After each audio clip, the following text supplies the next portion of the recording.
heard a story. So I'm curious, but at the same time, I'm not that interested in Honkai too well, much. I'm not interested in Honkai at all. I'm just curious where they're gonna go with it. Which is fair, Yeah. especially after her Moth's explanation on what the fuck was going on in SP's reaction. Well, I'm not surprised at all by SB's reaction, and Moth missed a lot of details as well. Which is entirely correct for him. Yeah, the average Moth moment. Ooh, this is gonna be... But it was very obvious from the start it was gonna be ego death. It's like I don't know why you would. I don't know why they were acting surprised otherwise. Yeah. So, Jesus Christ, that's no. Okay. Where the hell is the food?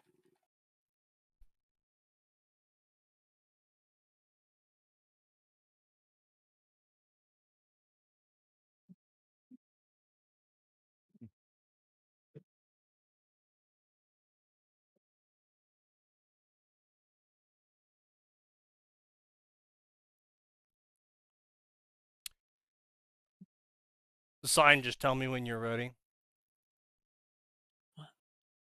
What is Sign supposed to be doing exactly? We recently just got a PM on fanfiction.net from an author that I PM'd August long time ago. 6th, 2021. Asking him for advice on how to write Tanya. Because Gray and I were having some issues writing Tanya for the Tanya Cancol story, and I just kind of went around a couple of different authors who wrote Tanya at the time, and I was like, hey, I like how you write Tanya. How's your thought process into writing Tanya? And this guy got back to me 3 years later. Okay, I'm back. So 3 years. That's yeah. Originally, I I thought it was another butthurt PM, but then he started off the comment with, "You sent me this PM 3 years ago," and I was like, "Oh, this is probably not a butthurt PM." Oof. Why Yeah. why did he choose now of all times to answer? I'm not really sure. He was like, "Hey, yeah, so I checked your profile. I noticed you never posted the Tanya story. So I'm just gonna ramble at you for a bit for about how I write Tanya, and you can Take it or leave it. take it or leave it." Fair. Why did that apparently live rent-free in his head for the last 3 years? No idea! I think he probably only just now checked his PMs because, well, I don't get notifications for FFN. I have that shit explicitly turned off. You you know what? That imagine? seems fair. Can you imagine? I suppose I'll check my PMs. Seize the PMs. It's 3 years old. Yeah, let's Ooh. try.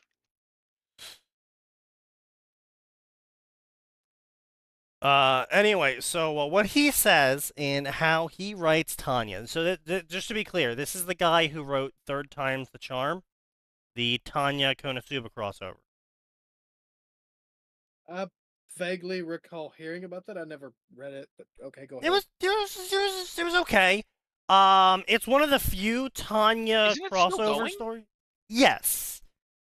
It hasn't updated in a long Nominally, at time. least. Yeah, it hasn't Well- updated in a while. I mean, okay. In fairness, I think it's been like a year since the last update, which certainly Yeah, an amount but of time, but it's been a not quite year yet. since the last update, but he only updated once that year. True. So, it's like saying Undying Scarab isn't quite dead yet. Mm. Ah, We're gonna get to the next chapter, I promise. You're going to get eventually. to the next chapter. We're I've gonna been do it! writing! Oh, we're gonna do it! I got past the writer's block. Undying Yeah, Scarab. yeah. Excuse. Undying Scarab will face the same slow, sad demise as Scorched Earth and Shattered Steel. No, Scorched Earth Shattered Steel had the same had a slow, sad demise, specifically because Max, knowing that I'm terrible at writing on my own, insisted that we each write our own chapters. No, I did not insist. Yes, you did. You presented the idea first. And I said, yeah, sure, why not? That Halfway sounds through my incredibly chapter- stupid. Halfway I through don't my think I would do chapter, I that. realized, I might end up regretting this, especially when I had my chapter wrapped up within 4 days. Yeah. And then came the problem of the fact that I I moved left. and I left college. Max at that left time. college, so I couldn't call I'm him back all the home. time anymore. Pretty much the only time I ever got writing done was when Max was actively in a call with me, prodding me. That makes sense. The prodding was every 20, 30 minutes, because apparently that's about the point I start flagging. So I tag Sneaky in for 300 words, then there I could get another 1,000 to 2,000 done. Yeah. Very odd. Is what it is. But anyway, so yeah, we just kind of, life happened, and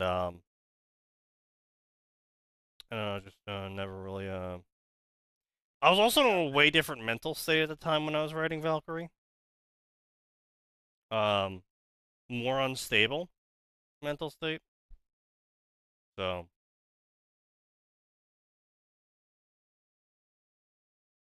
don't think I'll be able to write her the same way again. I can't write this character anymore because I've progressed in my mental health journey. I mean, fair. it happens. Overall, how Tanya gets written depends on a lot of the story you want to tell and on the version of Tanya you are writing about.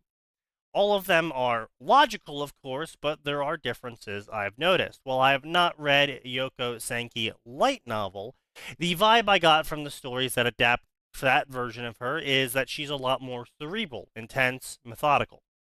From my recollection of the anime and mangas, the anime Tanya leans more towards action, while the manga Tanya leans more towards humor and visual flair.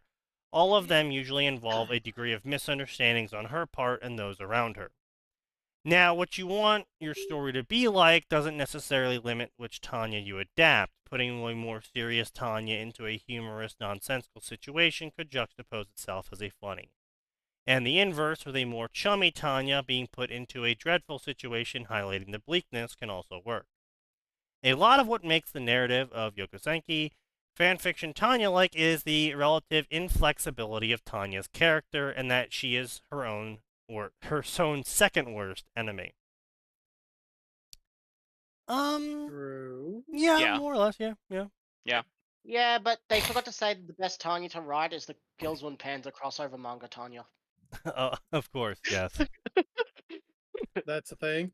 Can't forget the Yeah, canonical it is. crossover. It's a one yes. shot. Yeah. That's a really specific pool that was just made.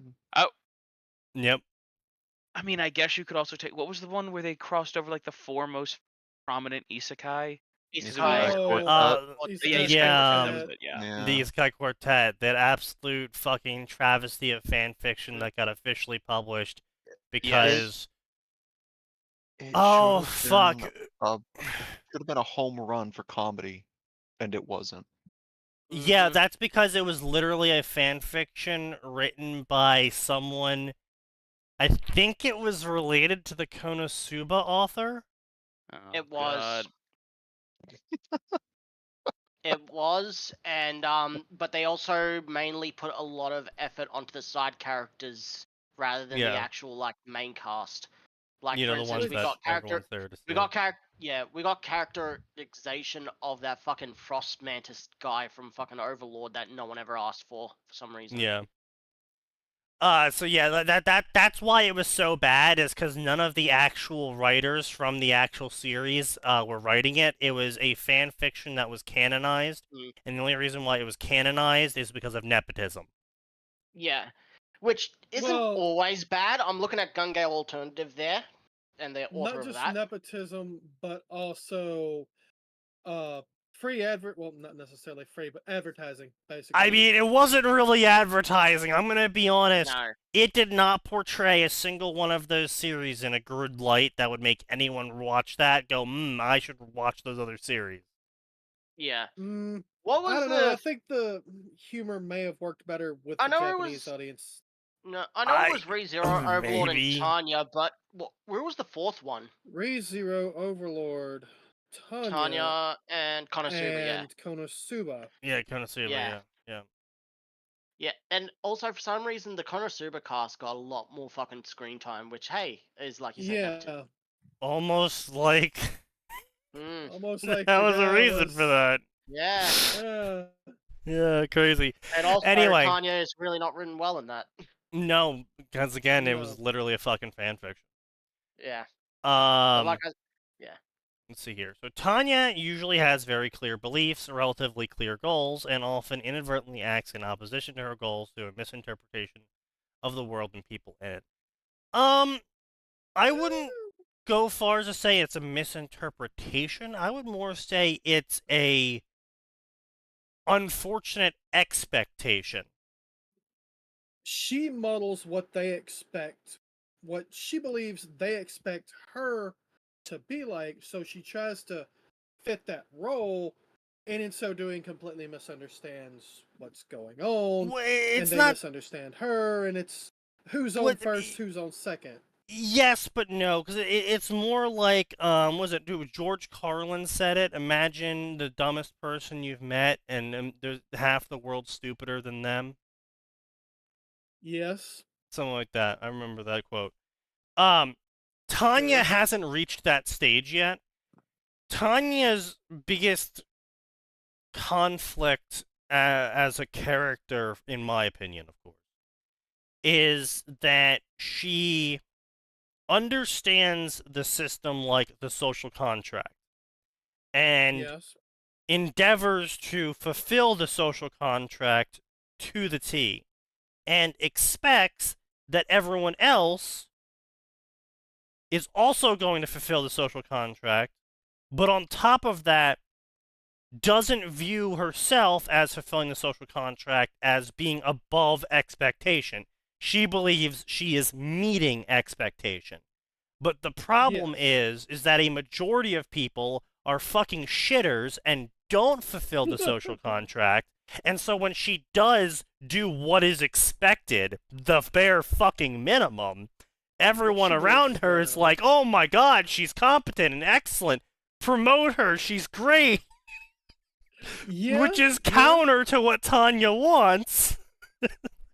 Now, Mm. I would have enjoyed if she was just a little bit less competent, so that at some point she ran into the Peter principle.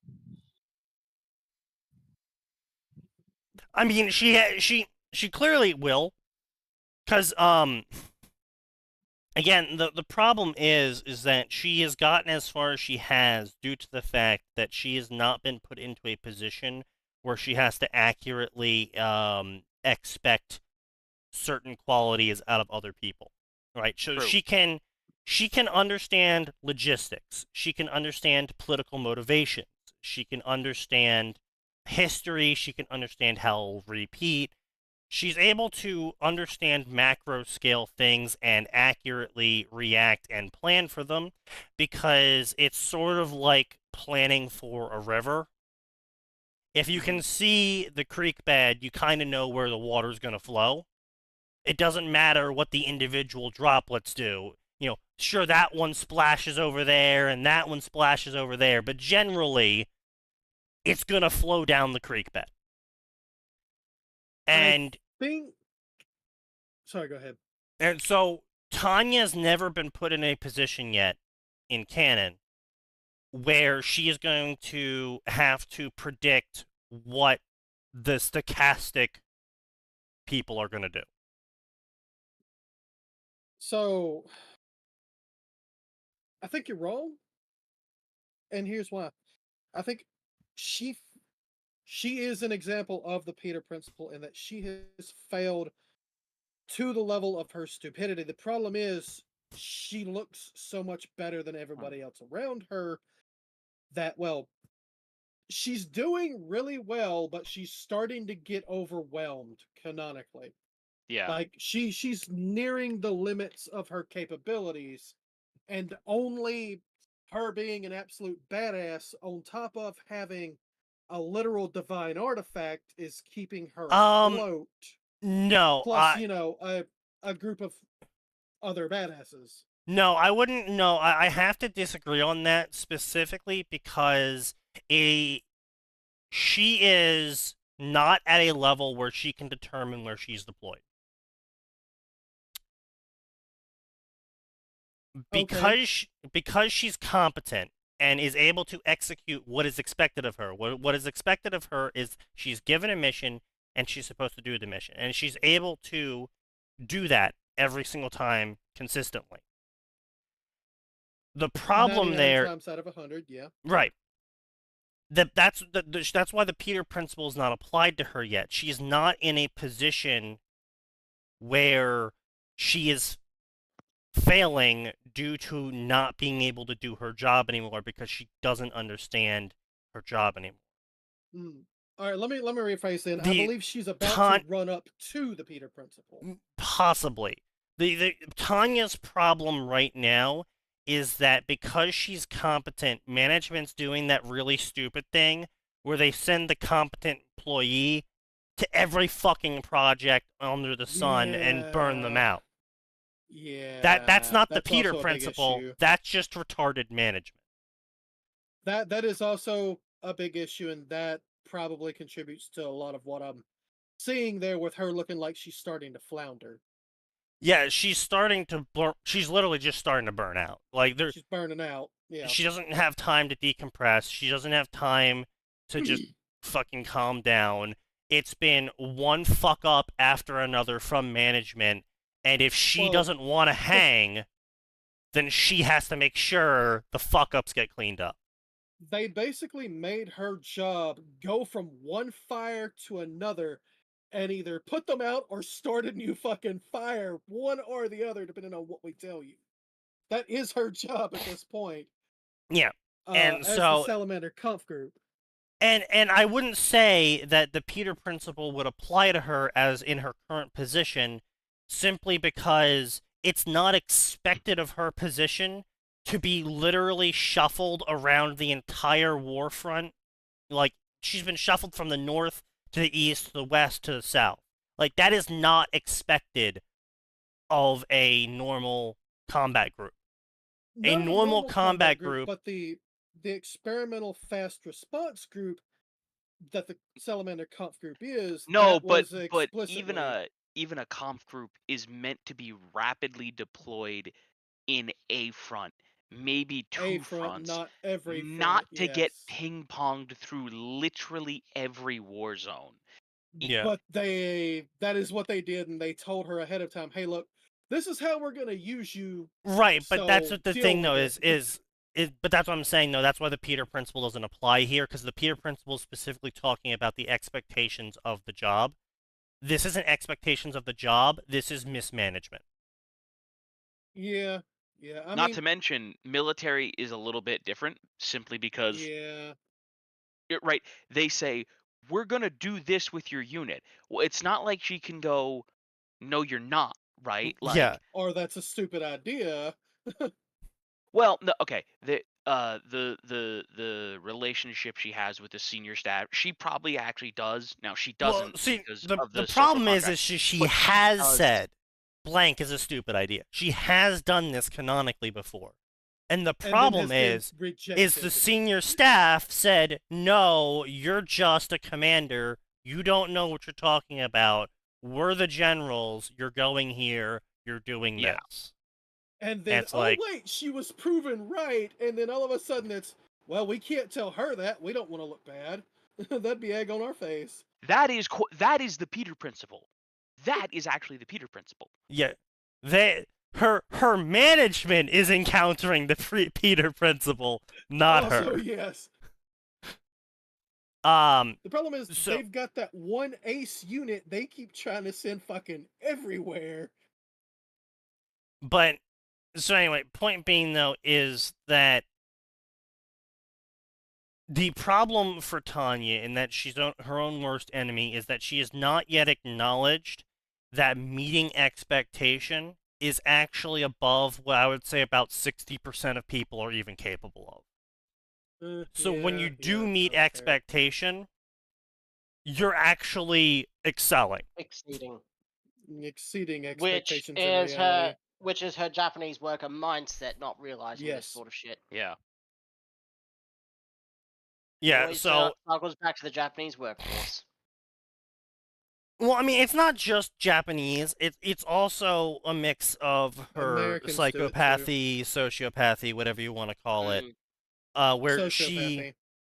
she has a organized plan in how she has been informed. Here's your expectations. Here's what you should be expecting of other people. Meet them, and then when other people consistently don't meet those expectations, she's not in a position to be like, oh, well, I shouldn't meet my expectations anymore, because, especially in canon, if she doesn't meet her expectations, she dies,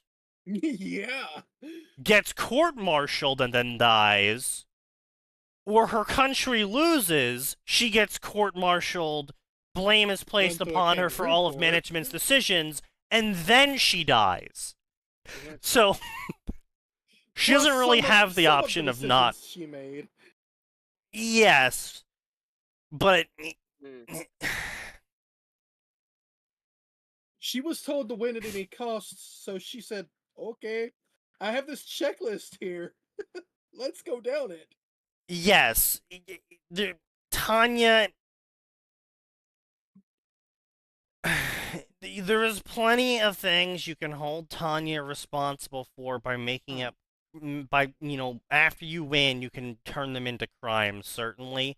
But Tanya has not done anything that I would say is morally objectionable. Declaring civilians militants. I was going to say, there's one very specific one. No, here's the thing, right?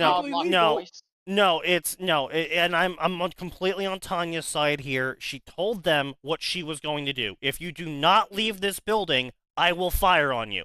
They didn't leave the building, she fired on them. Well, they had fighters hiding in among the civilians. So, yes, that's what I'm saying. Is like, and it's not even like she was like, oh well, I'm gonna not give them the reason. She literally was like, hey, we're taking the city. There is militia and fighters among you. If you don't leave, we're going to assume you're part of the militia, and we will fire on you. If you do not leave, you are a combatant. We're firing on you. And we are literally shown in the anime, at least, the civilians being like, she won't do it. She fucking did it. Yeah, now I will say, in the light novel, we don't get a scene like that, which does make a difference. Yes. But also, correct me if I'm wrong, I we believe their army had the city surrounded? Yeah, no, they referenced that event. Well, it doesn't really matter. No, it does. If you're civilians... Since I read it, did she give any guarantee of safe passage? Yes. No, I seem to recall she did. It's not only that, it's that generally military doesn't fire upon civilians regardless of guarantees of safe passage or not. Because they don't fire on civilians, I seem to recall her telling them, if you leave the building now and surrender, you will not be harmed. If you refuse to leave, you will be fired upon. But saying if you leave the building and surrender is automatically flawed because it's labeling them as a combatant, forcing them to surrender. It should have been, if you're a civilian, exit the building and we will escort you outside of our lines. I not. don't remember the exact wording. No, even if it was surrender, I have to say it's not really from a safety's perspective. Yes, you would have to pat down effectively every civilian because it doesn't really matter. You can't let one of the militants through and then they fucking like assassinate your guys when they let the civilians go by them. Which means it is a surrender. The civilians are surrendering to military authority, upon which, if they're determined to be civilians, they will be released. Yeah. But it's a temporary detainment. It's like the police have temporarily detained you to make sure you're not a suspect. Same principle, basically. Except in war, where you will be fucking shot if you don't comply. Yeah. But yeah, it's just like I said, there's almost nothing I can really say Tanya did morally wrong. I mean, the whole I'm gonna do a childish voice on the factory to make people not abandon the factory. That was like on the line. That was on the line as well. But at the same time, this was a war munitions factory. This wasn't like a this wasn't like a, war munitions and child medicine factory. This was explicitly a war munitions factory that explicitly just invaded their country without announcement solely for the purpose of killing their people to take their land. Yeah, so, that was fair fucking game. It's just like, and it's not like, it's not like one of the many factories in the U.S. that was making parts for, munitions that they didn't know, like the VT. There was a VT fuse. The proximity fuse, yes. Yeah, the people who were making the proximity fuses thought they were making fucking proximity lights for. No, they thought they were making Christmas lights. Yeah, they thought they were making Christmas lights. So you can't blame them. But this was explicitly bullets are rolling down the manufacturing line. It's kind of obvious what you're doing here. It's yeah, but again, to me, the issue where it becomes a moral issue is where she explicitly uses the cutesy, childy propaganda voice because she knows that makes people take her less seriously. Oh, absolutely, 100%. Yeah, no, absolutely. And that's why I said it's like really on the line. Right, I know. I was saying, you said it, for you, it's on the line. For me, that's what crosses it, where it goes from, like, even if she just done her normal voice, like, sure, they might not have listened because it's a kid, but fine, whatever. But deliberately going, ooh, woo, please leave the building, or we'll be blowing you up now. Mm-hmm.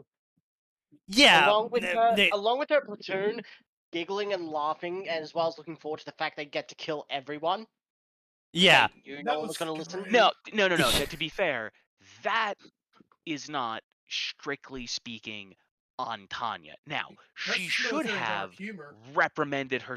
Now, because it was specifically civilians, she almost certainly should have reprimanded them and been like, guys, you can't make that joke. Yeah, well, like I said, there's a lot of. Normally, I would be on your side with this one. But like I said, there was a lot of factors that go in to what Dacia did, where I'm kind of just like, nah, you guys kind of deserve whatever the fuck comes at you.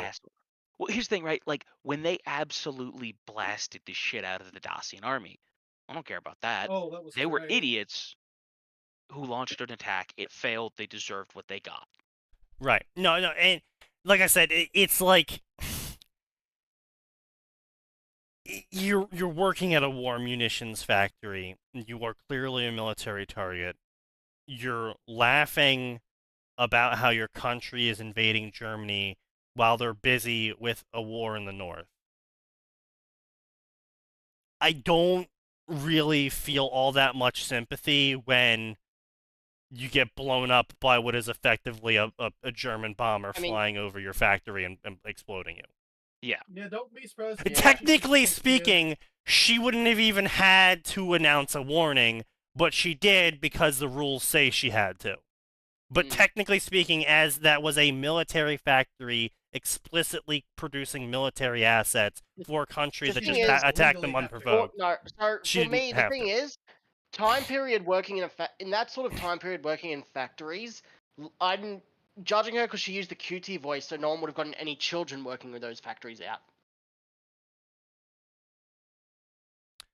That's fair, except Because this child is labor would have been used to make any like gears in the machine or anything like that. Remember, because kids have yeah, smaller but hands this than was children. not a gear factory. This was a bullet factory.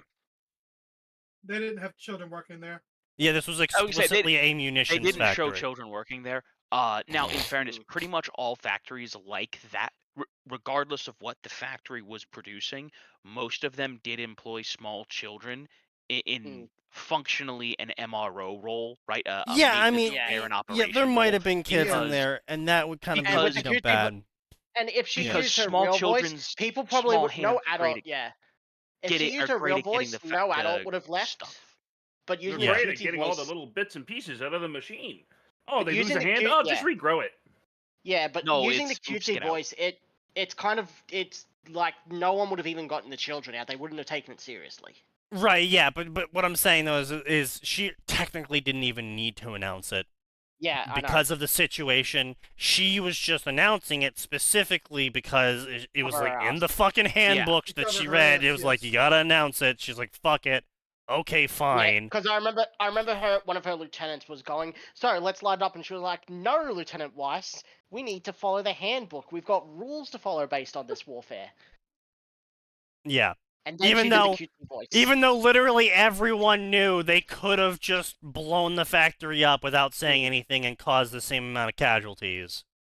Yeah.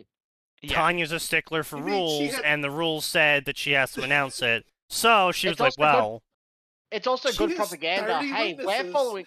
we're following the rules of the war. Why couldn't they when they invaded on fucking horses? yeah, I mean, And she exactly. has 30 witnesses claiming Yeah. she did in fact warn After them. action report, we announced the, evacuation order. They did not obey. We blew up the factory. Maximum casualties occurred. Like, Yeah, basically. so, like I said, I don't really have a lot of sympathy or moral ground to give Dacia for literally anything that happened to them.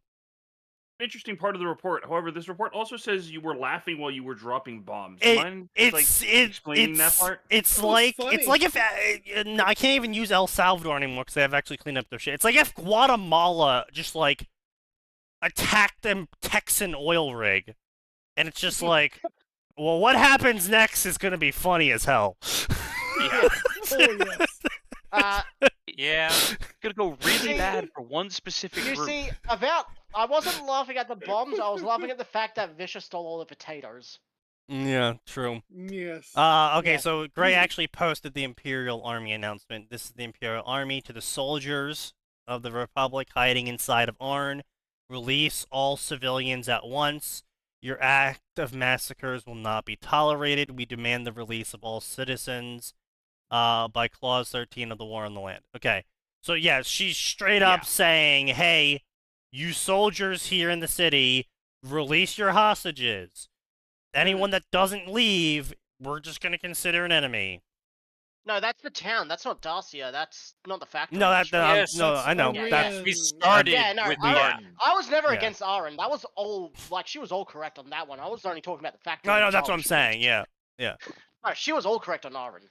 Oh Yeah, but anyway, so point being is that it's not so much Tanya's misunderstanding everything around her. It's Tanya's correctly understanding everything around her. She's just not understanding that about 70% of the human species is going to be less competent than her at whatever she's doing. And so therefore, Yeah, that is a big she's problem. going to be promoted and She's pushed also not forward. understanding the mind. She's also not understanding the mindset of the people around her from the time period, because it's a different time period and there's different thoughts, even if it's fantasy, magic, war. Yeah. Yeah. A little bit. Little bit, She's little still- bit. Like she's thrown away a lot of her 20th century morals, but she still doesn't really thinks. She's still thinking as if people around her are thinking in her original time period, Yes. Well, it's which is a lot more it's- comfortable. Which is a lot more comfortable. Yeah, no, but it's like I was saying before, where she she views the world through the expectations that she's told she's supposed to have of everyone. And, like, for example, for the soldiers, she views the soldiers to be patriotic individuals who want to kill for their country and will die to defend it. And so if she doesn't show the same level of patriotism and zeal, she's afraid of being found inadequate by her soldiery. Not realizing that Yes. most of her soldiery is doing what she's doing. War. Yeah, her soldiery is just trying to match her because she's the superior officer and she's supposed to be setting the example for everyone, but she is operating off of the social contract expectations of roles and such, not the unexplained social interaction of you're only as invested as your boss is in whatever's going on. Whereas the people above her are not even that invested, so they look at her and go, holy shit, she's a mad dog ultra nationalist. Yeah. And she is out for blood. Yeah, so that's her problem, is that no one ever really took the time to explain the unsaid stuff to her, because again, she You think was a fucking you think Japanese salary worker that went straight into being an orphan, and no one explained shit to orphans, who then went straight into being in the army, so all she had was her preconception.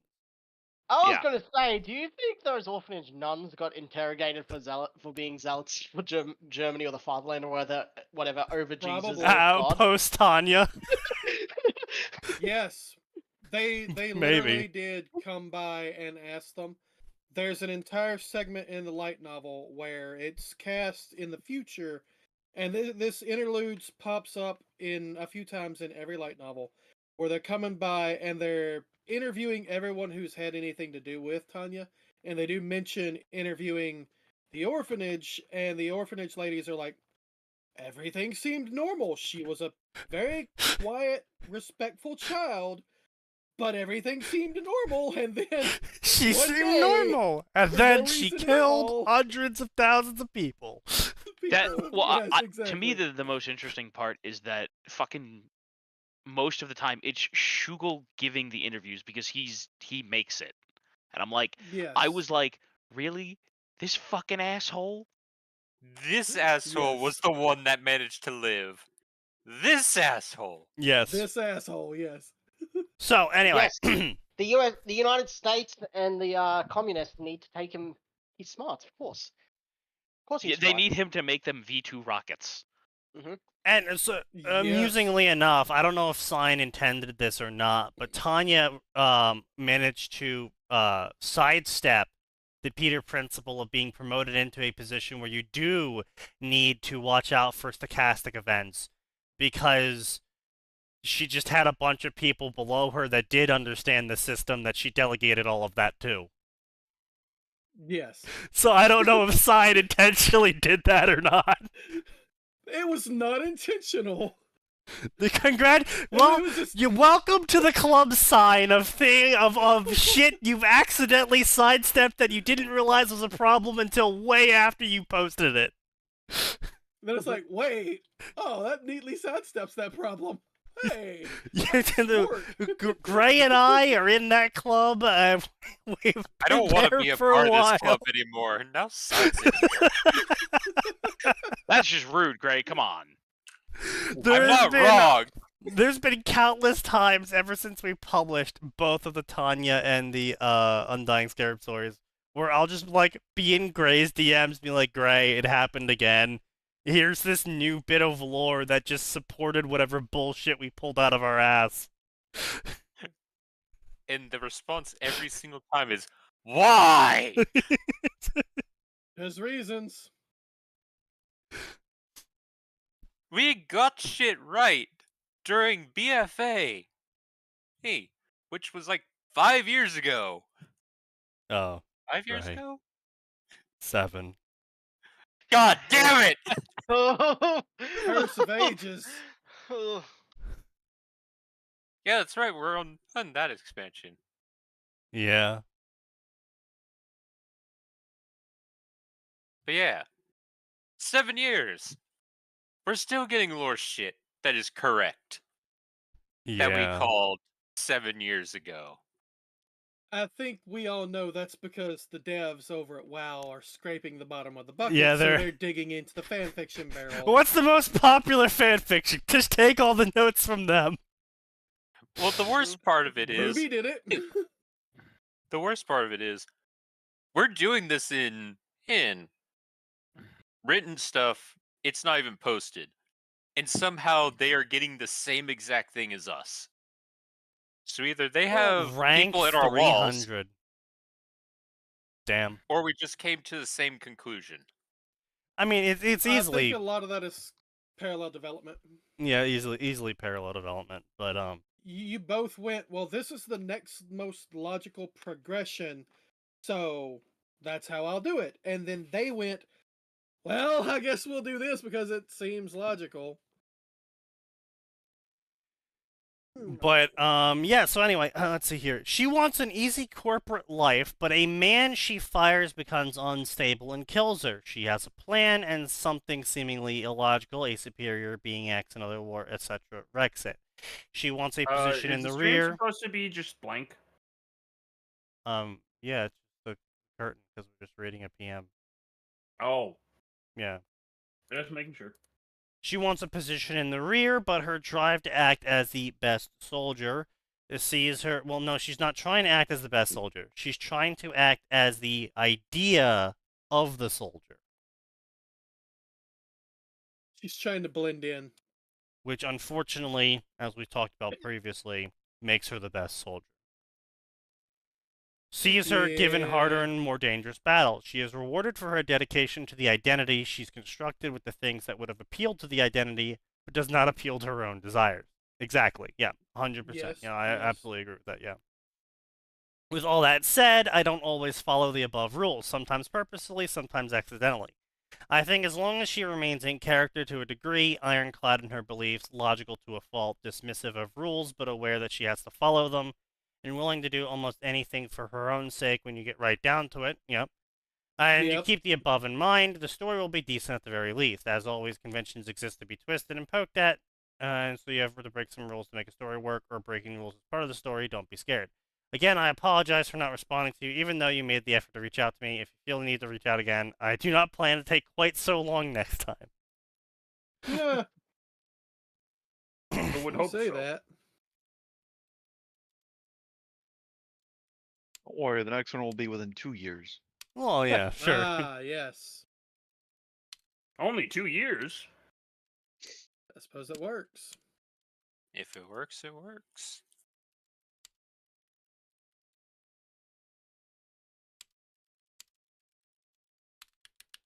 Now I'll just write up a response to him here.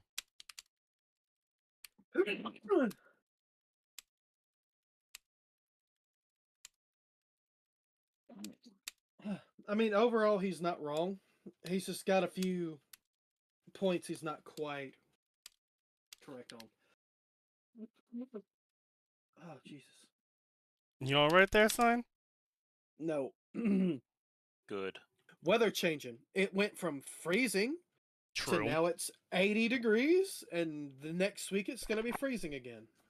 Fuck me. Perish. For whatever Perish, reason, swamp man. we had a freak heat wave down here in the south. Yeah, I don't get it. We're starting like mid 40s in the morning, and by 1 o'clock we're in mid to high 70s in Georgia. It was mid 60s in the morning It's yesterday. currently 30 degrees right now. Sucks to be Louisiana, apparently. Yeah. It is cold up here. 72 had right worse. now.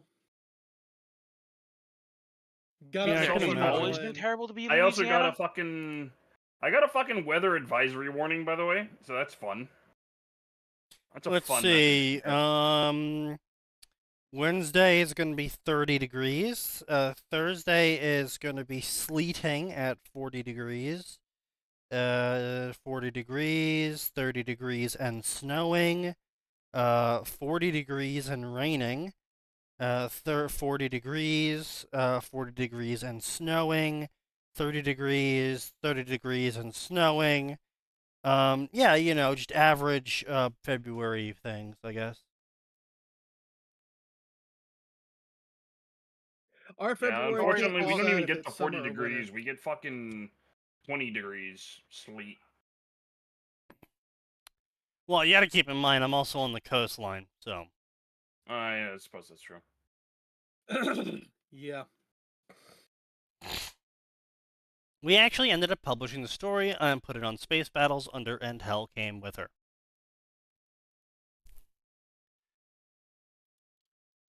Thanks for the advice. And while it did come late, it is also mostly what we ended up coming to the conclusion of ourselves. Period. Send. All right. Well, then let's begin the night. Oh, let's not. Oh, okay. Really? No, I'm just kidding. We don't have to. We don't have to, but We spin could- the wheel. Oh, we Spin could that land a sign about his wheel. mech story. We could yeah. land a sign about his mech story. However, I also read the mech story, and quite frankly, there's not really much I can say about it. Hello, LeMay. There's not much I can say about Sign's mech story besides a sign. You're getting neutered. Yeah. Mods. Really? If Just, that were to happen, it'd be a significantly better story. Yeah. It's there's too much porn in it. Remove the porn brain, gotcha. Pacing was weird because of it. The mech situation is weird as well. Some of the technology and how it was used didn't make too much sense to me, at least. Max brought up some stuff that made sense when he explained it, but it escapes me right now. But yeah, in general, it was just another classic case of you were writing fine at first, and then it was and then clear porn brain your took over. yeah, it was clear your dick Yeah. took over at some point, and then the pacing just kind of got shot to hell, and the characterization Like, Sign, got so shot here's to the hell. thing. You're What is weird. the next story even supposed to be? It's supposed to be about mechs. Oh god. So, Sign, No. Go ahead. Sorry. you attempted to combine cyberpunk-esque dystopian corporate future with mech tropes, and I don't think your Yes. particular skill set is enough for that particular blend. Oh, something about the cameras. Oh, Okay. right, the AI controlling the cameras. Kind of, you know, would have flagged someone immediately. Yeah, like when you had them escaping into the city, and they were flying between air traffic and ground traffic. Hmm. There's no way they would blend in, especially when mechs are implied to be customized by the pilot to some degree. Especially Not one only that's that, unique like, Did I make a plot hole? yo, Yeah. you made a massive plot Yeah. hole, because actually, now that I'm thinking Yeah. about it, any sort of air traffic object would have an IFF, which you'd have to broadcast or be shot the fuck down immediately, especially near a city. And so you have an option of the AI on board your mech constantly changing its IFF, which would be noticed by, say, an AI keeping record of that, which you Keeping said it record of was. yeah. Yeah. So you have a mech either not broadcasting its IFF, so it gets spotted immediately. You have a mech And they would broadcasting flag. its IFF, which means it gets spotted immediately. Or you have a mech changing its IFF, which means it gets spotted immediately. And the only one that doesn't involve it being shot down immediately is the one where it broadcasts its real IFF. Or at least a IFF that stays consistent. Yeah. Yeah, there was also an issue with the way you handle the government situation. So I just want to make sure I'm not crazy here. You had a feudal type government that was in power Ish. up until roughly 15 years Oh, right, prior yeah, to the start of the the story, economy right? Like thing. our Yep. our boy's 19 or 20. Yes. Okay, so when the military of a former feudal government learns the corporation's been holding out on them for tech advancements, and then the corporation's like, oh, sorry, our bad, and suddenly the naval cadet made prototype goes missing, that corporation magically disappears without questions. And the corporation knows that. We've had this They're conversation not before. they're not gonna they're not Yes, but Sign wasn't here. Yeah, We're Sign wasn't telling here for that. Sign, the writer of the The story, now this the information. military Ah, yes, I see. made up of people Keep up in notes. a government that has not had a natural death in 200 to 300 years means you have people who are still feudal minded in important positions of power saying, hey, we noticed after we complained to you that our prototype just disappeared. So here's an ICBM courtesy of Well, courtesy of us. I was And also the saying it's not just corporation that. You, Okay. you would also have a nobility in which you would have, third cousins, third sons, second sons being placed inside of all of these corporations. Because if you have a monarchy for 200 years of no natural deaths, so unless every single monarch, nepotistic appointed individual in all of these corporations was simultaneously assassinated when the monarchs were deposed, you're still going to have tons of people who are networking through back channels to support whatever fucking old secret monarchy. society, old monarchies, the military, whatever you have in there. I mean, there's going to be a lot of shadow council bullshit going on Yeah. in a situation where you have people that end up living 200 years. I mean, fucking hell, just look at the American political system right now. These people are only living for 50 years inside the system, and they have 19 different shadow councils all going to war with each other. So, Yeah. Yeah. And then on top of this, you have fucking AI everywhere. And that's gonna just absolutely ruin things in terms of communication, because now you have AI encrypting communication, you have AI decrypting communication, you have AI spoofing communication, you have AI organizing how the messages are sent. Like, there is some crazy shit you can already do when it comes to technology sending messages. Like, I could send someone 13 pictures of my kids because they asked about how my kids are from the event from Wednesday. And so I send them 13 pictures of my kids. But actually, what I did was I encoded a single word into each picture that only appears if you use the responding program that is also matched by version number of the program to decrypt the word out of the picture that tells them a sentence of information that they need to then take to the next person to transfer something. And I would say, it could be something as simple as new product Wednesday, buy X. Right. Right. Yeah. Intercept, like Moorestown, 3 Caravan. Yeah. Okay.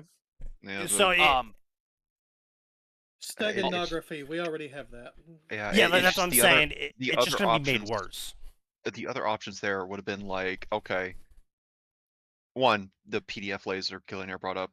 I'm sorry, the military's not going to let the corporations keep control of that. They're like, hey, why was there a discharge here that just so happened to coincide with a passenger vessel and wreckage from another one going through? Who are we wiping? Yeah, and you know what that accident results in? We've just wiped out 2 family lines and a 3rd corporation. Yeah. Again. Oops.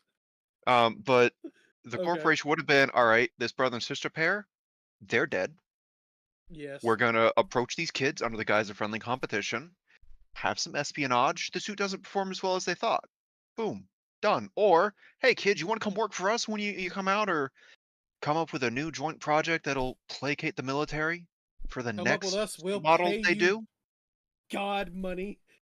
Or like, hey, military, in exchange for half the bid of the last suit we did for you, let these naval kids work with us straight out of the academy on a joint project.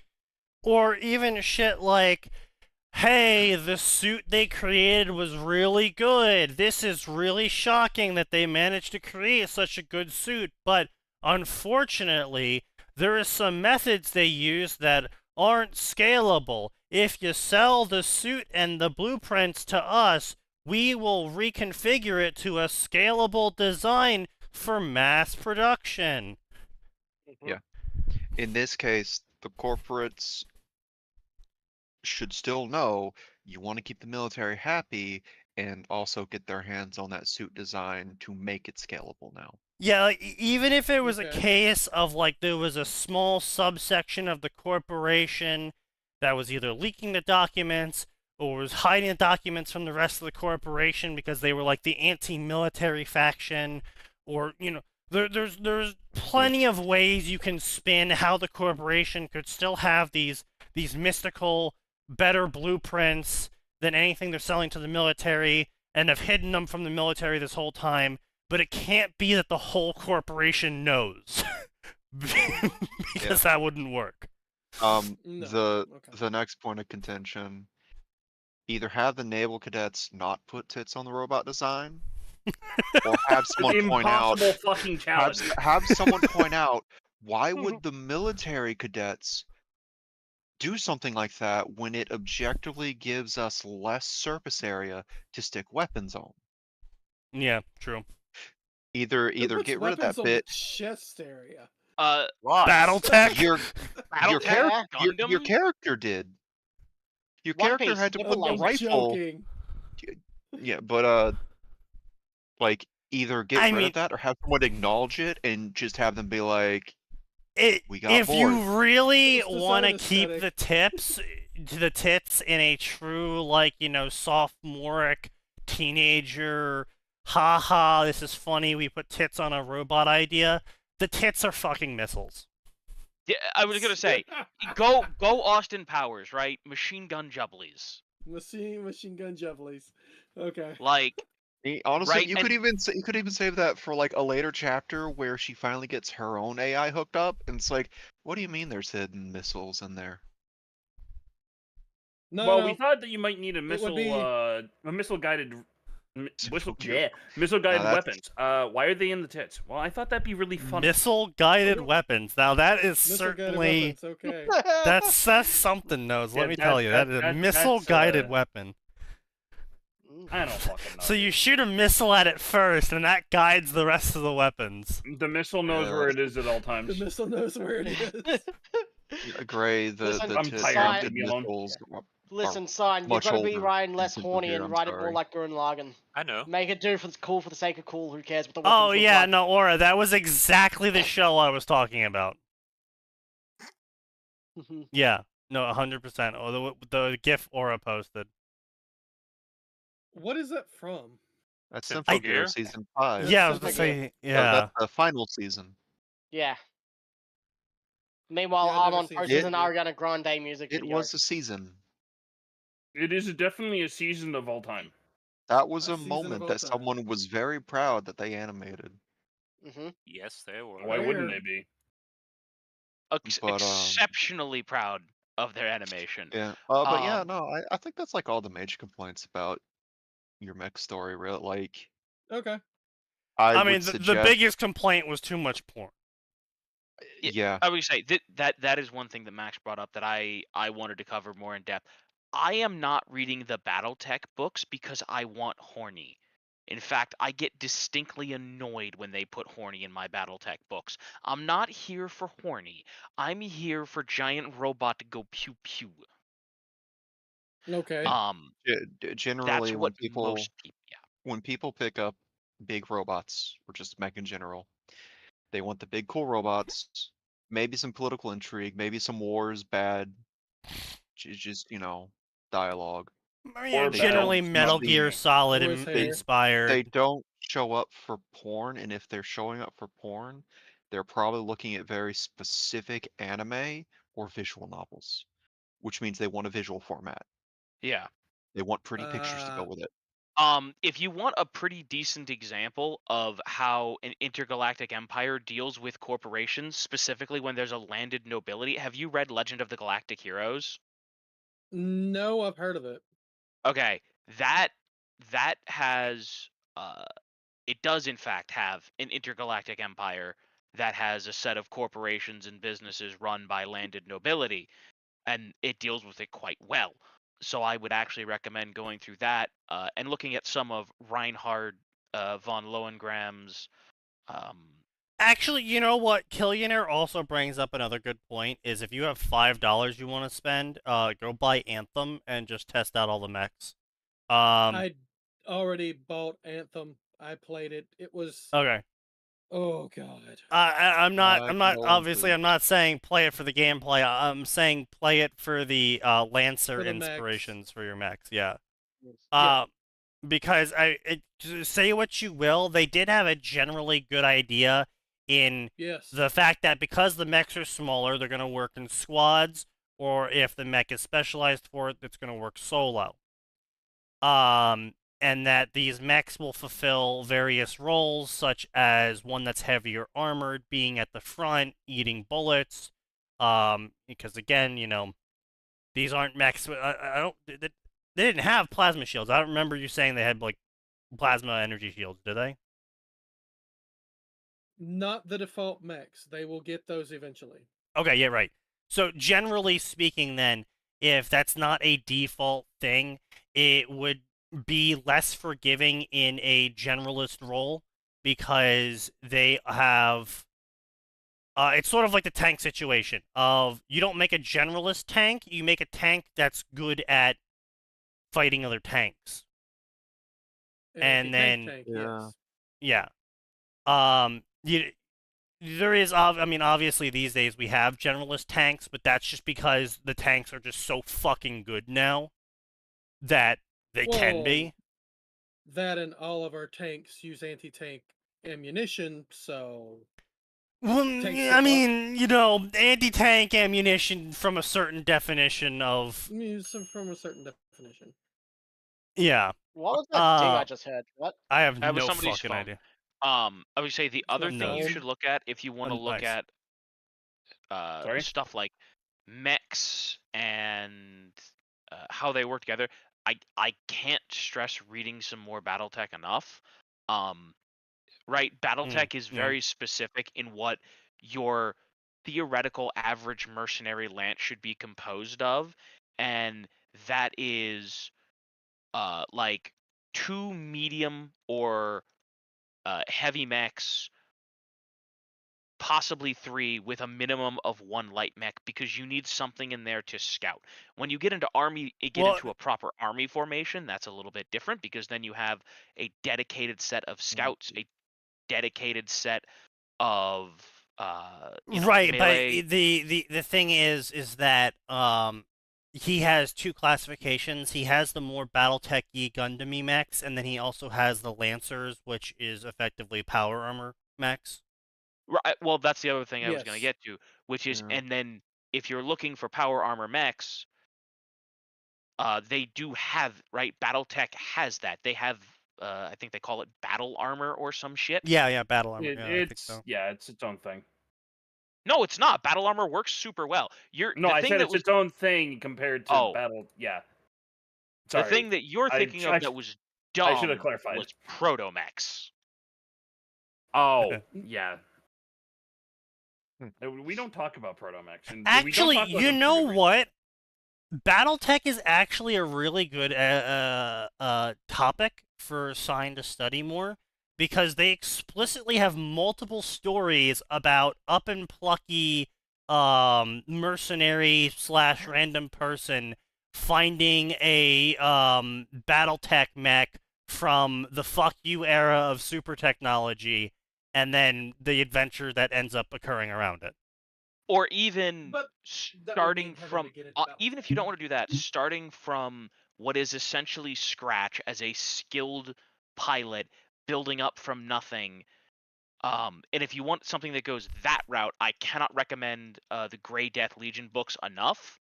Because that's all about a guy whose dad ran a mercenary company, and he needed his dad dies and he loses everything, and so he has to rebuild everything from scratch. And at one point, he does also find the magic mystical technology thing. Grayson Carlisle is one of the most important people in all of BattleTech history because he found what is essentially an intact STC from the dark age of technology, and that dude went, "I'm putting that shit on the internet." Oh no. No, That's- because he I looked mean- at it. He was a mercenary, and he knew just how precariously balanced the current state of military affairs was, and he's like, I cannot risk any one political group getting a hold of this, because if they do, that's it, they will win. So he said, Yep. I am going to just put this on the internet. I'm going to send copies to I'm going to send a PDF flash drive to every single government faction out there. It's going on the internet. I'm making sure that everybody's got this. This man's a War Thunder player.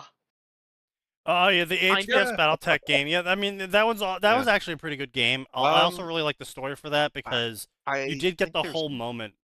Sorry, I Max. think there's one problem with you guys suggesting BattleTech with Sign. Yeah. Sign storyline's more closer to the super than the robot in the mech genre. Yes, I part of was the more problem. talking about examples of reactions of the world to effectively what is a super mech re-showing up on the battlefield and everyone just being like, yo, what the fuck? Yeah, I mean that's not what's really happening in his story currently, though. It's just like, oh wow, someone cracked the code.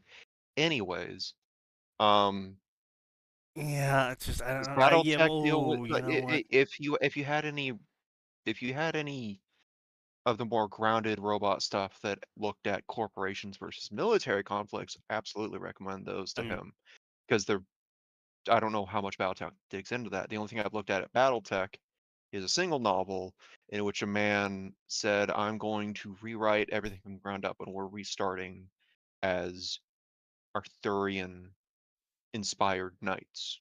That's the only thing I've read I mean, so far.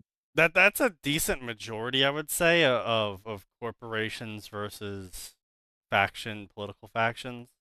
Yeah, I would just say BattleTech books generally actually have a lot of political intrigue because most of the BattleTech books are set in a particular era called the Succession Wars, which is when there are, at that point, like 6 major competing states and a bunch of minor states, and they're all just fighting basically constant little skirmishy brushfire wars, usually done with either small units or deniable mercenary assets.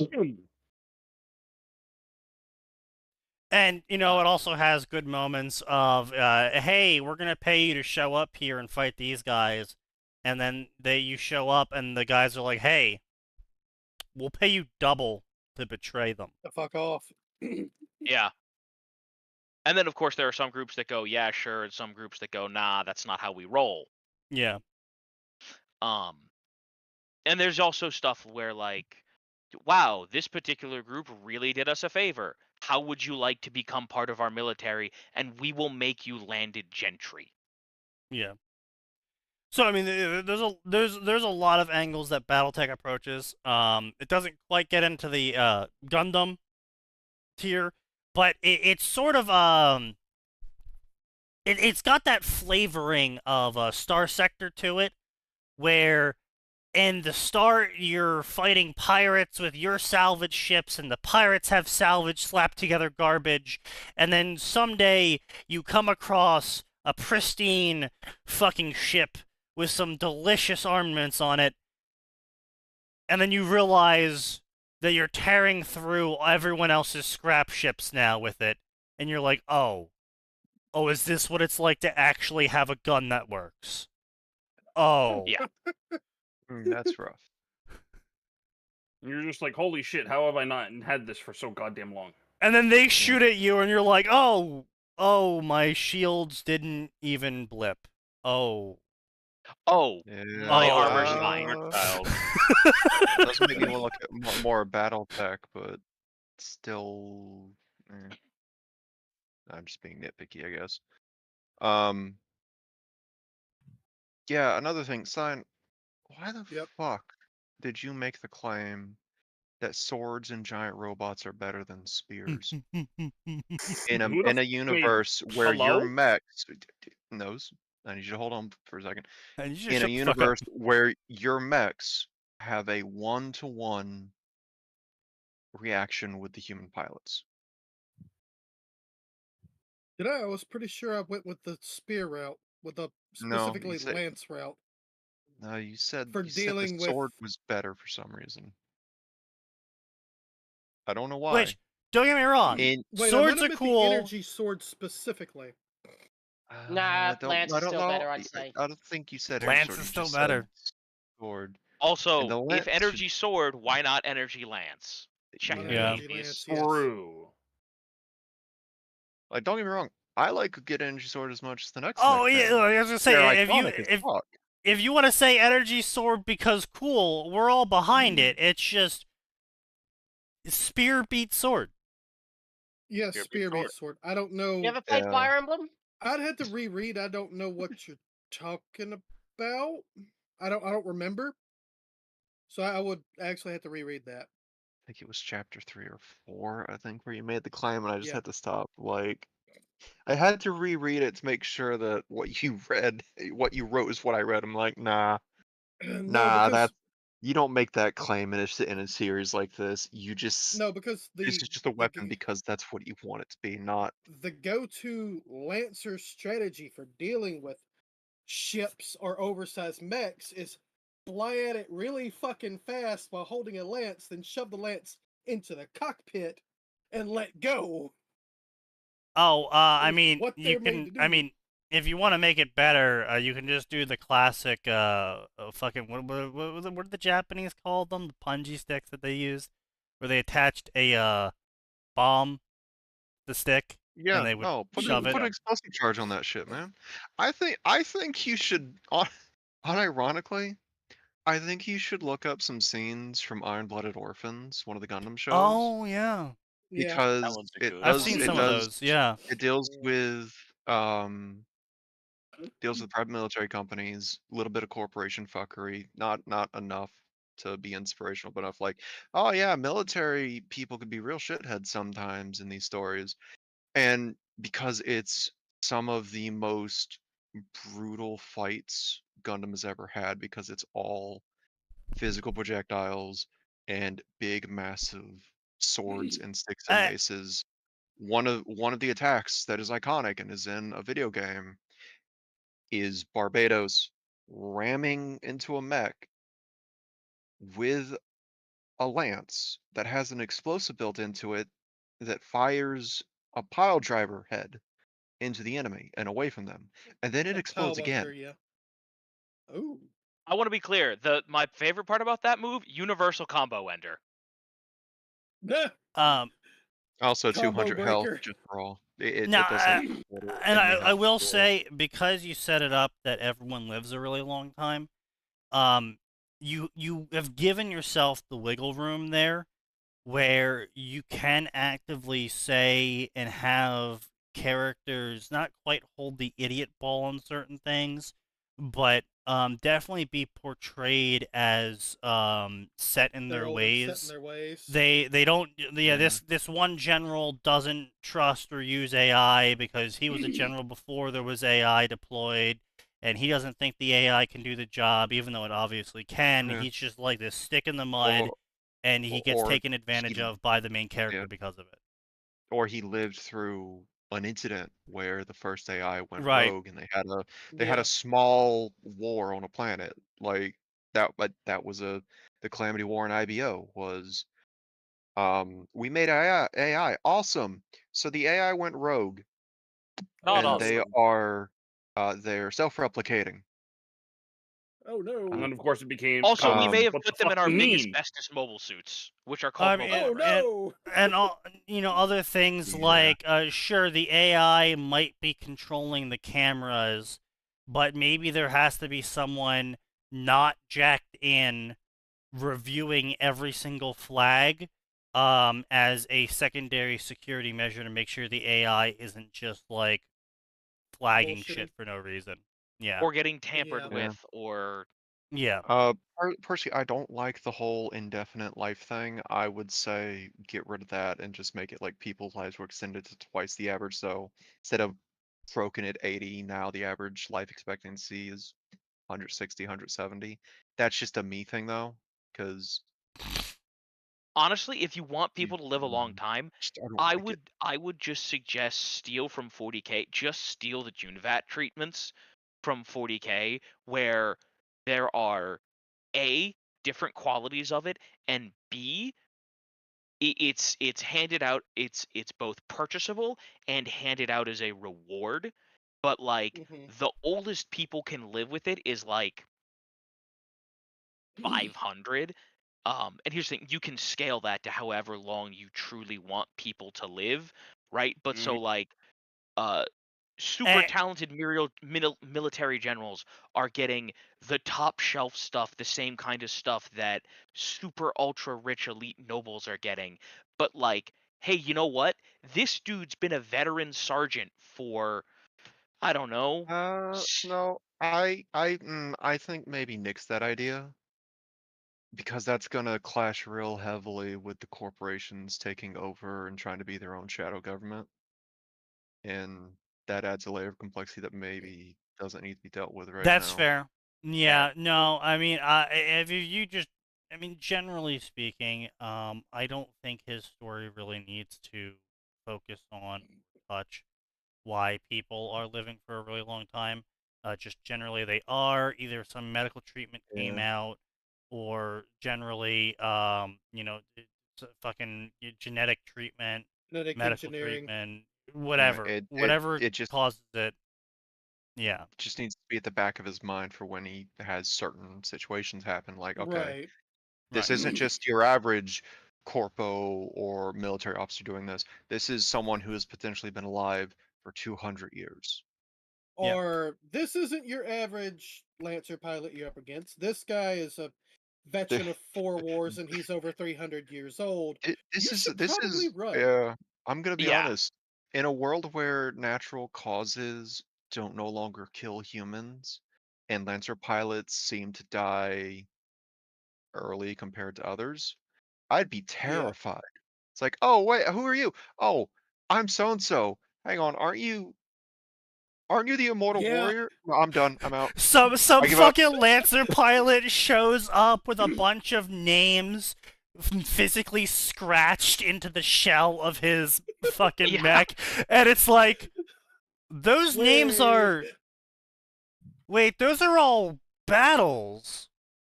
Oh. The IFF. Or You know It's what? like You know that what? You one could have as a moment great in, feature.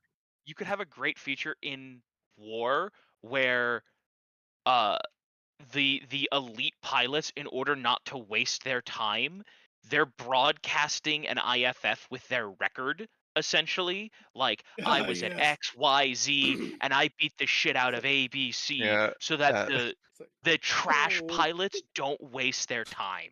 you Or know they what? just come on. Oh, I want the ahead. IFF to, and for the people who have a long record, the IFF doesn't even list things out. It's just 3 dots you have to click to acknowledge that you're about to read a list. You're about to read a list. IFF simply says, "Run, boy." Well, I mean, if you Better want a yet, shorthand they version of it, broadcast. I was just gonna say, if you Go want a ahead. shorthand version of it, just slap up their ace status, because ace is you get it Yeah. 1 ace for every 5 kills. So Yes. it's just like, yeah, this person's a 58 ace. It's like, Sure. Yeah, it's like, wait, You know wait what? a Sure, second. he's got a There've lot of only been aces. 50 there've only That'll been be 59 wars in the last 300 years. Oh no. I would say slap up the ace status and number of major conflicts involved in. Yes. major conflicts Or is They broadcast it on an open channel. Enemy broadcasts on an open channel. You look at him. It's this dude who physically looks kind of old. He's starting to get gray hair. He's got a few wrinkles. He's piloting a Lancer. The thing's beat to shit, but it's still flying. Oh, no. Never mind. Beware an old man in a young man's trade. I mean, It's like, look, unfortunately, you're just going up to war. You're just getting up to war. You're like fucking just in your you pilot would have seat, and you're to- like, I got this. It'll be fine. And then you just hear screaming in your radio, abort, abort, abort. He's got 20 aces. Run.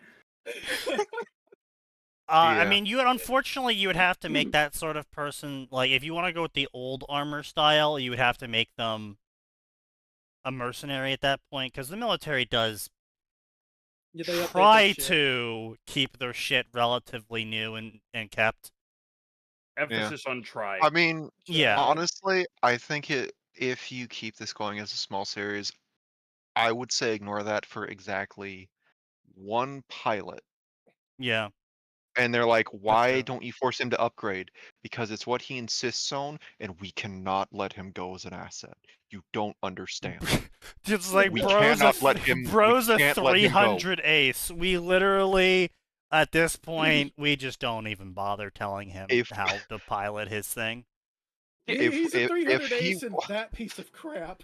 It's like if he walks, he legitimately takes 5% of our military might with him. We can't afford to leave. We listen.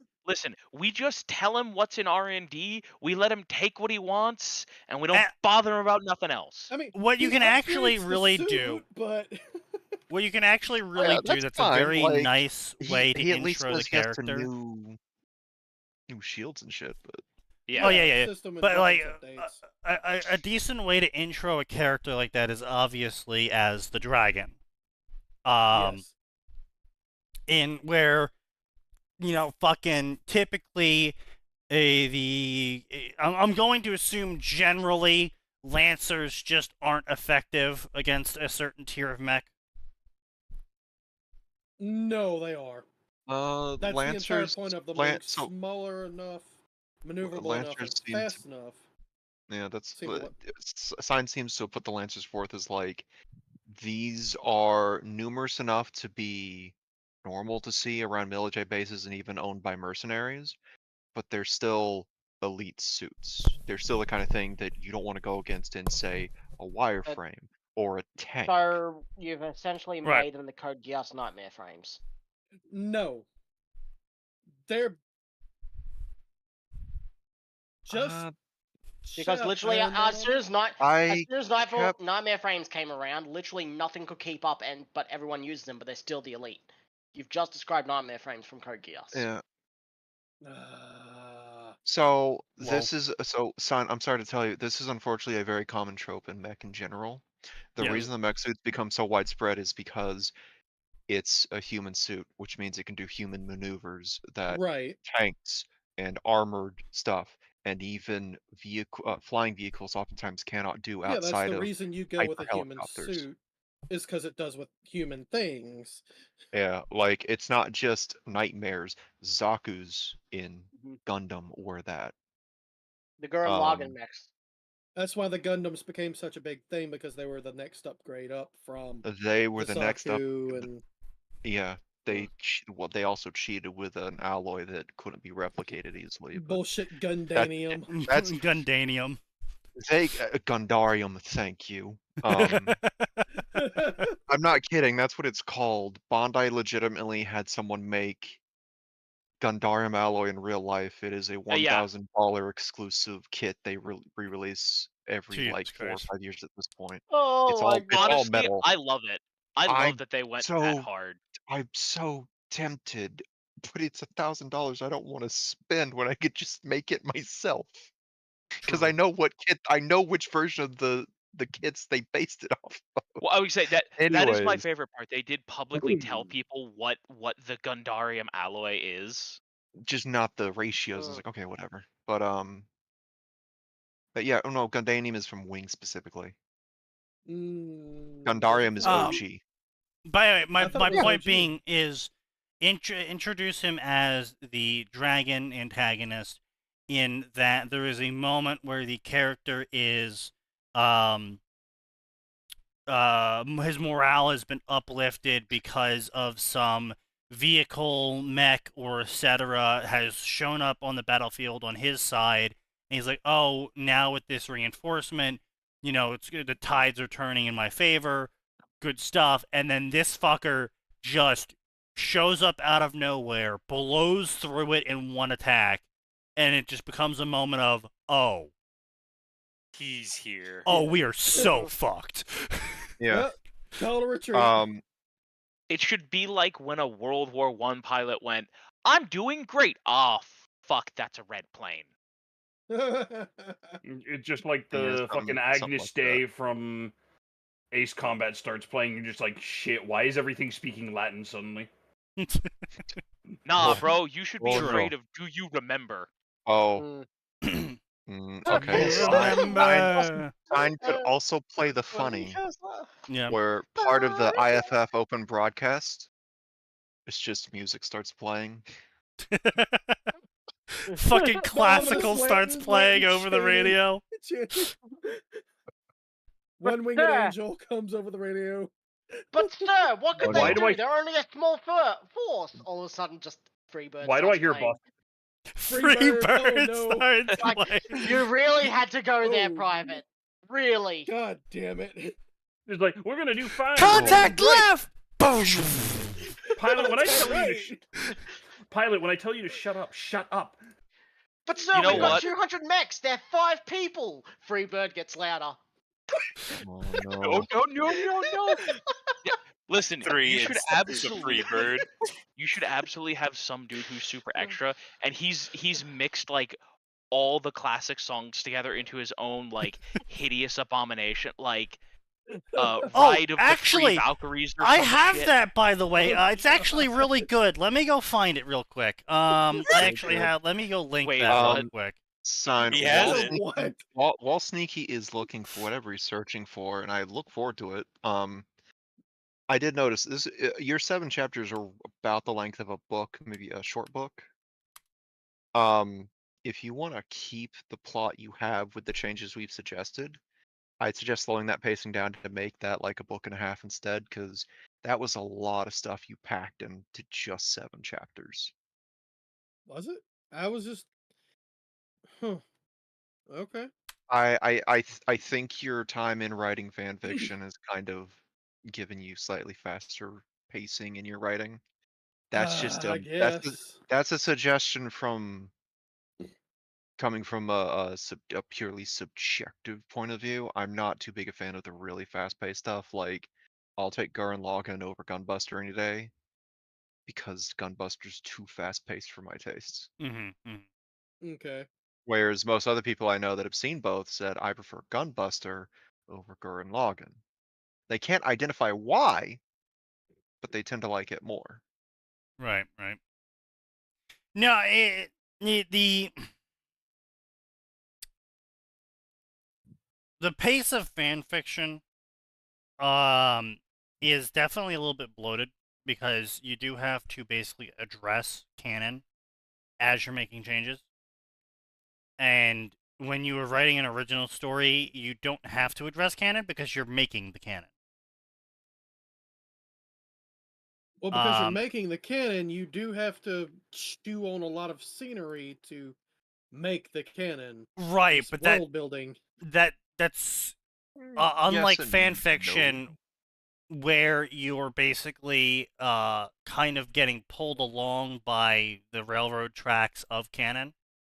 Yes. My work manager has me working for 14 continuous days. I don't think they're allowed to do that. That's not that's They are illegal. depending on what it is. That's not That's legal. illegal. Nope, they are depending on what your field is and where your state is. That's What fair. state is this? I have no idea. He's never told me. No, federally it's not. Yeah, federally it's illegal. Barring very certain jobs it is. specific professions, it is not. Like, what's nursing, profession? I feel like we if- need that well, context. no, if the business is not located in more than one state, they probably can just say fuck that, because That's true, yeah. Travel time. Like, They maybe. can say travel it's time. weird. Like, federal minimum wage. No, in the U.S., Kaz, whenever a business is located in more than one state, they have to default to federal regulation instead of state regulation. Yeah, as well as Yeah. they still have to keep up with certain state regulations too, but like it gets weird and wonky. So a good example would be GameStop had to pay me federal minimum wage, but if I went to work for a local mom and pop shop, they could give me State the minimum. Georgia state wage, which is $5.15 an hour. Yeah. Yeah. Still not changed, by the way. This was when I was looking at minimum wages in 2016. Yeah, Well, yeah, that's they have to gross. keep their slave labor somehow. Yeah. But anyway, we're not here for that. We're here to at least get one fanfiction in. We've given Sign Yeah. a lot to chew on. And also now, the summary for this Yo, fic. take that. Can I read the summary for this fic, please? go for it. Mikado Hero Duolingo. Harass to the Great Devil Clan Hero Duo. Did the unthinkable. They I can't feel spell like I just had a Hero. stroke. What the fuck was They just can't that? spell Was- Hero. Don't worry Speaking in about. tongues? Why are you casting magic? Did the unthinkable. Bro, He my fell in chair just love- started levitating. She fell in love with an angel. Despite their best efforts to keep our relationship a secret. Note that is bad grammar and unchanged point of view in the summary Yeah, alone. just some. There's a sudden yeah. point of view change there in was, the fucking summary inside a single sentence. It changes the point of view 3 times. They Yeah, were found out. I She was think enslaved to the House of Grammary as punishment for her. that may have been a No slight Freudian anything slip. after that, just her. I think that Years was the later, a Freudian boy slip named of the Issei self-insert. appears, claiming to the heir the once great Hero Duolingo clan. He has one goal: revenge. So that's that. I don't know. So that's What bad did grammar I unannounced point of view hear? change in the summary alone. Yeah, it's like. I'm gonna say OCX canon as Sigma. well, because that's No. pretty heavily No, implied. that's OCOC. That's OCOC because neither the angel's got a name nor nor Mikado exists. So Yeah, no, the story focuses around Issei, who's apparently a full devil now, and or possibly an angel, question mark? Why the fuck Is is it that an a of one? question mark? Well, It's a because descendant. we We don't don't know. I mean, it's a very easy thing to, I mean, It it's says kind of years obvious. Yeah, it so says basically, years later, but it doesn't tell you how long years. yeah, later. so basically what they're saying here is character 1 fell in love with an angel, but character 1 was a devil. So, character 1 was punished by being a slave to the Gremory. Mhm. And then, years later, unspecified number of years, a new character that is taking the place of Issei shows up claiming to be from the same clan as character 1, and it's sort of implying that because these two fell in love, they probably had a kid together, therefore Issei's the kid, and that's why he wants revenge for enslaving his mom. But, I mean, the one small problem with that is, you I feel know, like there's multiple issues with that. the mom is the one who was enslaved. I kind of... Yeah. Unless she fell in love, had a kid, you know, as a devil, with an Then got angel, and then got somehow enslaved after. had the kid, gave birth to the kid, passed the kid to the angel, then got captured and enslaved, and then years later the kid shows up to try and rescue her. That is the only series of events that could work out that way, and honestly, I think that's what the author's going to do, because this author is dog shit. Is that I would summary say, also I'll be honest, you're flashbanged getting by into word? some real DMC levels of... Is this flashbanged by words? It flashbanged everyone except for you and me, Sneaky. And that's because I read No. ahead. I'm not going to say flashbanged by words, because there was nothing outrageous here. It was just stupid. Yeah. I think the only thing we got flashbanged by was Kaz's enthusiastic reading of the summary. True. It's a great. True. Yes. It was great. Trust me. Hey, I had to put in Hugh Duo. Now, I will say, the bad grammar, go ahead and mark that off. It was dog shit. Unannounced POV. Unannounced POV change as well, because author can't even manage that bullshit. So yeah, I'm really interested to see how they try and write this one. There's 18 chapters with 40k words, roughly. Over so 3 years. Over 3 years. for 3 years. 4? No, not 3 years, Kaz. 4. No, 3 because Somehow, it's December I 2nd. have December neither 2nd. of It's a bit those over two. 3. It's like 3 and 2 months. Yeah, I mean, yeah, If it was over 6 months, I would say 4, but it's only 3 and 2. Yeah, that's fair. You know, I'll give you that. Still, though, I mean, that's pretty fucking awful. 18 chapters, and each chapter is only 2 fucking K words at most. Like, that's pretty goddamn awful. You know, And maybe one they're is literally- juggling a dozen other stories. No, maybe No, they they're shouldn't juggling- be. Maybe They're not. probably They've not. got 8 stories. Defiance And they've only of updated the 2. Fall is considered one of the most And they only popular updated original 2 fiction others. stories. Time to pace slow down the story, drag on without much development. The author wrote this very interesting essay at the same time about how to maximize your profits from writing. It's a very interesting coincidence. I'm reading through it, and he does bring up some good points, like, say, word count, right? Yeah.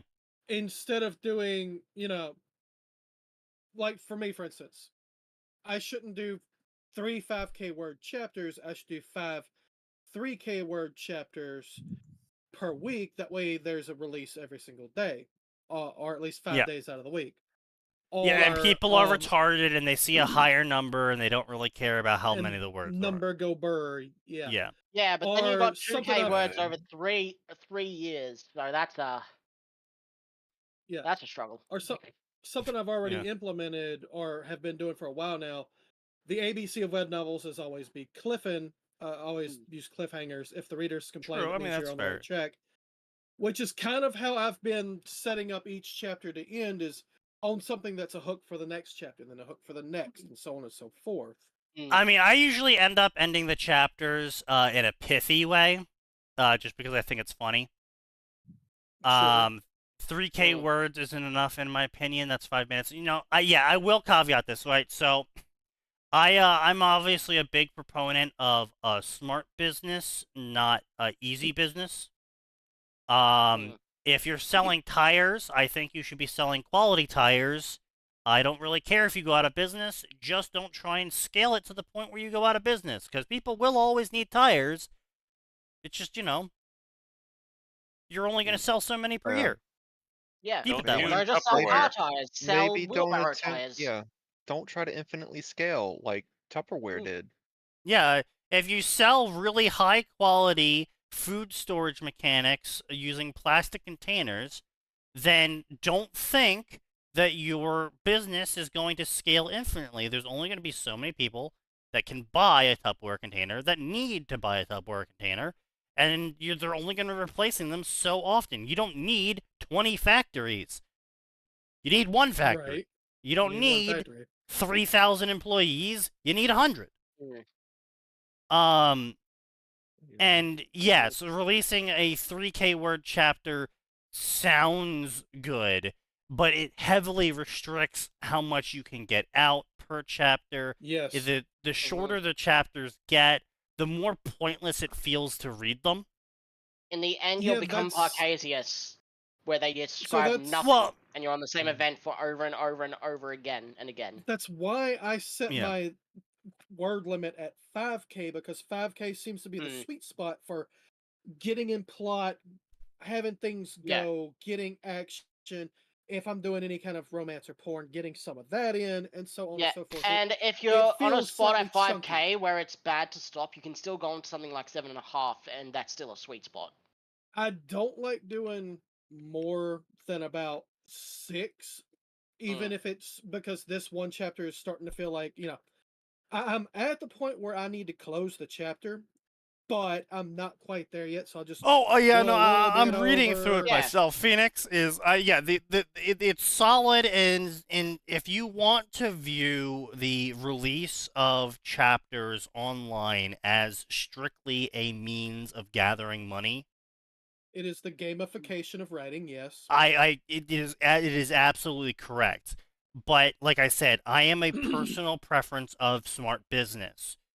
I believe you should be producing a good product and then looking how to monetize the good product, not looking to monetize something and then producing a product to fit that mold of income you want. I mean, now obviously, slop works.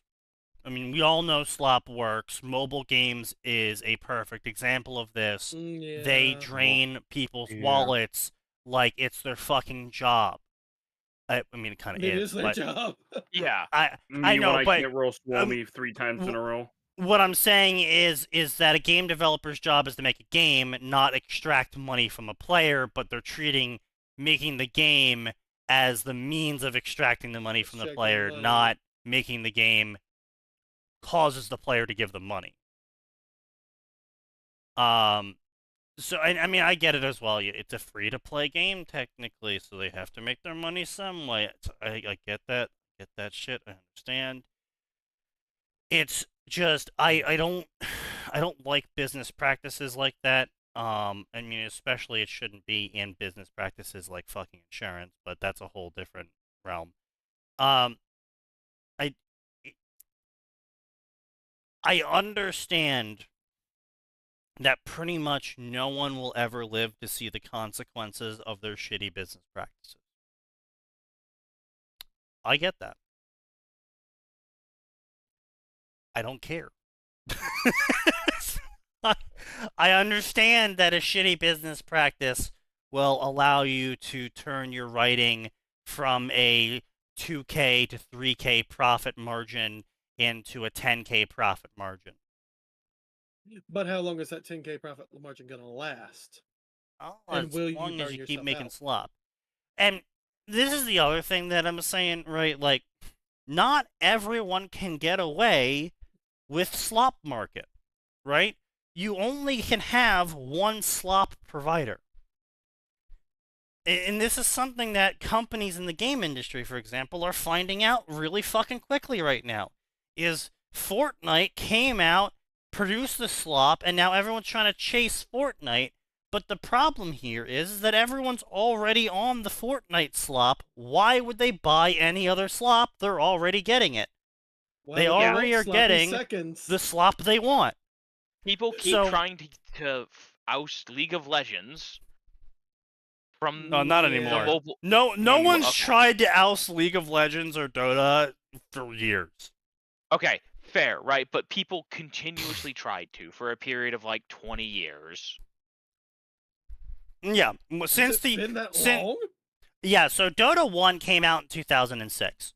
And then in 2009, I believe it was, Dota All-Stars came out. No, 2008 Dota All-Stars came out.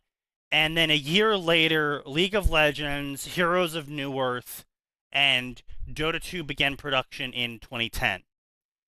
And these three games were the competition for the new champions of Dota, because effectively Warcraft 3 stopped being as cool, so people were more coming to Warcraft 3 to play Dota. So a lot of people said, well, I mean, hey, Okay, hold on a minute. I feel All-Stars like came that's a out. reduction. well, no. We're not, though. speed running history here to get to the point. Fair Is enough. that no enough, fair one's enough, fair trying to unseat them anymore. Nobody's being- trying to unseat WoW anymore because they've all gone, all right, there's no fucking point. Everyone's tried. For decades, they Well- have desperately tried to unseat WoW. Final Fantasy 14 is finally doing it. Didn't even come close. No, Yeah, no, I said Nah. finally doing it. No, No, didn't no. even come I close. am Losing people- I am an FF14 fan, and I am going to tell you, No. FF14 didn't even come remotely close. FF14 Still picked up hasn't. a lot of people because for WoW couldn't stop shitting itself, and WoW Yes. refused to continue to innovate. Yeah, that's what I was about to say. Is WoW's defeat WoW- isn't gonna come from someone beating it. It's gonna come from WoW defeating itself. Yes. Yeah. And FF14 is getting the new MMO players. The old school ones are still playing WoW no matter how Yeah. bad it gets. They It don't takes a care lot how to get them bad to it gets. They're on the hard copium. They are taking prescriptive copium directly into the veins. The biggest profit for WoW is the sunk cost fallacy of all of its players. True. Yeah. True.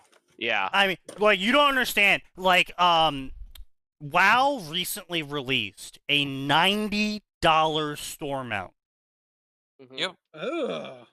And there were They people made day one buying they it out. made more money selling this store mount in 1 month than some countries' total yearly GDP. Mhm. What? Yeah, that sounds. Yeah. Oh yeah, Yeah. no. It's Listen, an I was auction house. I was talking about this with Alvor, but there are, there are multiple nations on planet Earth where their unit of currency is worth less than WoW gold per US dollar. Mhm. Jesus. Yeah, it's a okay, little I get fucked. that. And that's mainly a lot because of the mounts, because everyone fucking wants the mounts for some reason. Well, It's Well, Well, no, yeah, but- it's mounts. Specifically in this one's case, it's an Well, auction house. well, Yeah. yes, You can but at the just- same time, Gray, even if it didn't have an auction house, maybe it would have made 20% less profits. But Yeah. Still a the huge problem is, it's, oh, you only make 90K a year. Why did you buy a Lambo? Well, I want everyone to know I can afford a Lambo. Yeah. Yeah. Which technically you can. Okay. It's the exact same reason they place more emphasis on what happens inside of WoW than in real life, so that's where they spend their money to show off how much money they have. Yes. Because they Yeah, want other okay. people to know that they're successful. Because, unfortunately, for pretty much everyone under 100 IQ, their idea of success is other people thinking they are.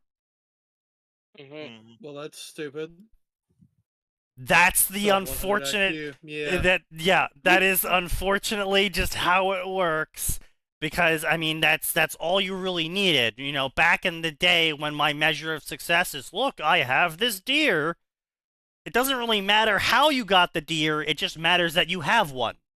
Matters that Yeah. you had the deer. So, now, unfortunately, modern humans are not adapted to the virtual environment very well. Mhm. No. That's an understatement. Just look But at yeah, gotchas. different flavor right, of but- slop. Yeah, that's basically how Final Fantasy even exists as a competitor to WoW, in that it is a different flavored slop. It's enough of a different flavor that people who didn't like the WoW slop bought the Final Fantasy slop, Yes. and that's just how it is. And that's just how it is for everything. Fortnite versus COD versus Battlefield. Originally Battlefield was a cultivated product. It was the fine steak you enjoyed for years. Yep. But EA and saw then you made more money making slop, so they ground that shit up. Yep. And now Yeah. it's shit, and they're trying to release a new one. And now no And one everyone buys is it. like, Every year. Oh, no, they're Everyone just- just goes, I'm already paying for the COD slop. Why would I buy the Battlefield slop? No. Battlefield lots offers of me people- nothing. Lots of people still buy it. Significantly less. Yeah. Yeah. The Yes. the significantly player less. base They've of only got so much Battlefield attention. is massively less than what it used to be. It's also massively less than what COD is. It's the Well- same sort of situation of Final Fantasy versus WoW. WoW is COD, Yep. Final Fantasy is Battlefield at this point. Yeah, technically they're Well- competitors, but they're not fucking competing.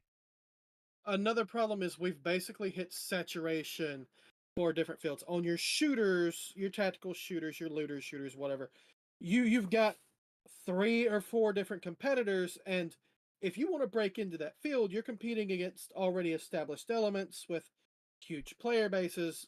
Field saturated, move on to something else. Well, you want True. your Yep. RPGs. Well, you've got your WoW, you've got your Final Fantasy, or your MMORPGs rather.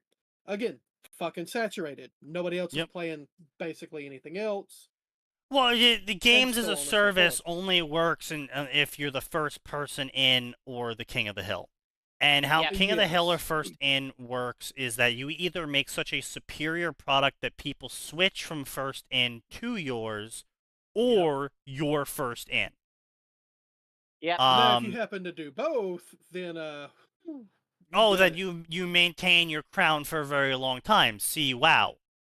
Yeah. WoW is falling from the hill, but it's like a really fat person falling down a really bumpy hill. It's like they're going down, they're never coming back up, but it's gonna take a while. It's also very It will funny to eventually watch. pick up speed. Yes. Yes, that too. And writing is really kind of the same way, right? So you can say, oh man, Cambrian makes $11,000 a month. That's really good. Oh, jeez. Yeah, sure. That's really impressive for Cambrian. He puts out sex slop every single day. But it's all slop. Well, it's all slop, but here's the problem. Writing is different from video games. You really can only Yes. read a story once. Now, sure, there are people out there that do reread, but really, Me?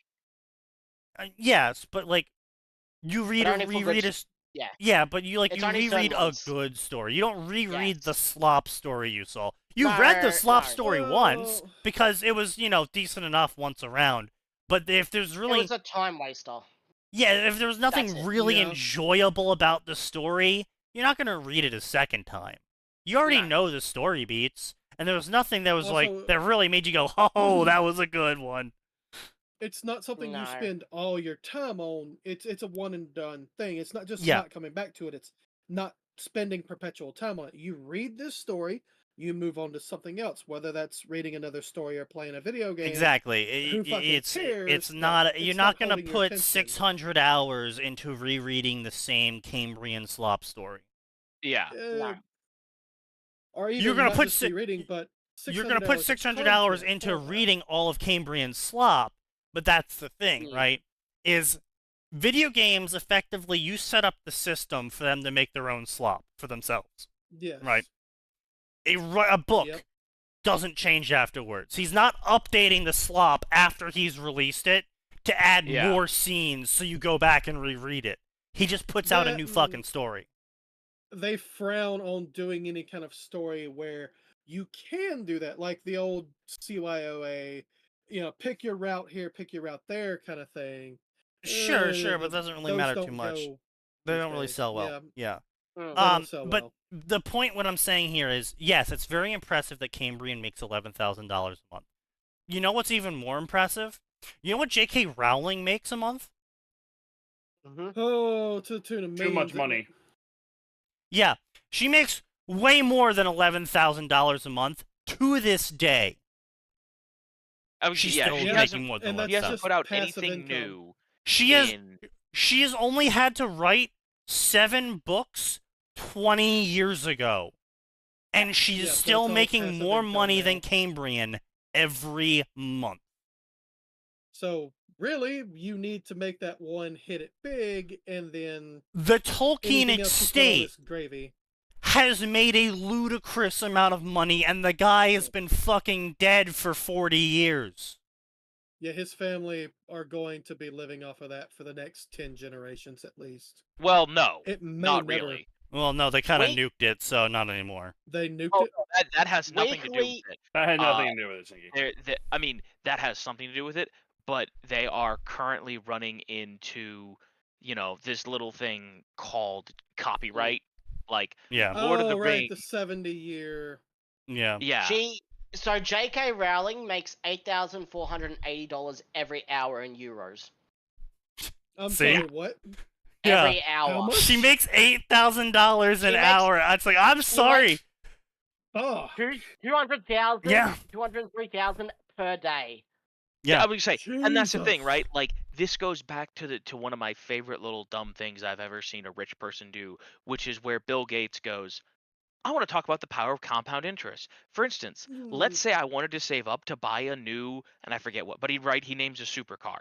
And then there's 10 Yeah. seconds of dead air, Mm. and he gives the shit-eatenest grin and says, I'm done. Yeah.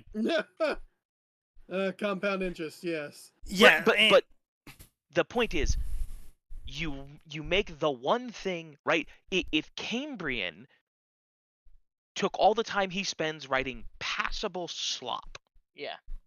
and instead wrote one kick-ass set of slop. And well, it wouldn't be a Okay, slop. It like would be that. it would be the Yeah. finest sexual steak in existence. yes. Mhm. I'm not sure I like that mental image, but thank you, I guess. I like that. That's what movie. you get. Shut the fuck up.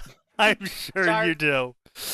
So the Australian dollars, she makes like $4.50 per second. On the website I'm on, it actually tells me from the moment you arrive on Amazing. this page, J.K. Rowling has earned this much money, and it's almost at $300, and it hasn't even been a minute.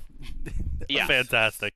But yeah, Um, that's my point, right? This is why I constantly harp about these people who have put 5 million words into writing this effectively at this point original world Yeah. for this one fandom, and I'm like, why have you not monetized this yet? Publish it your fucking self.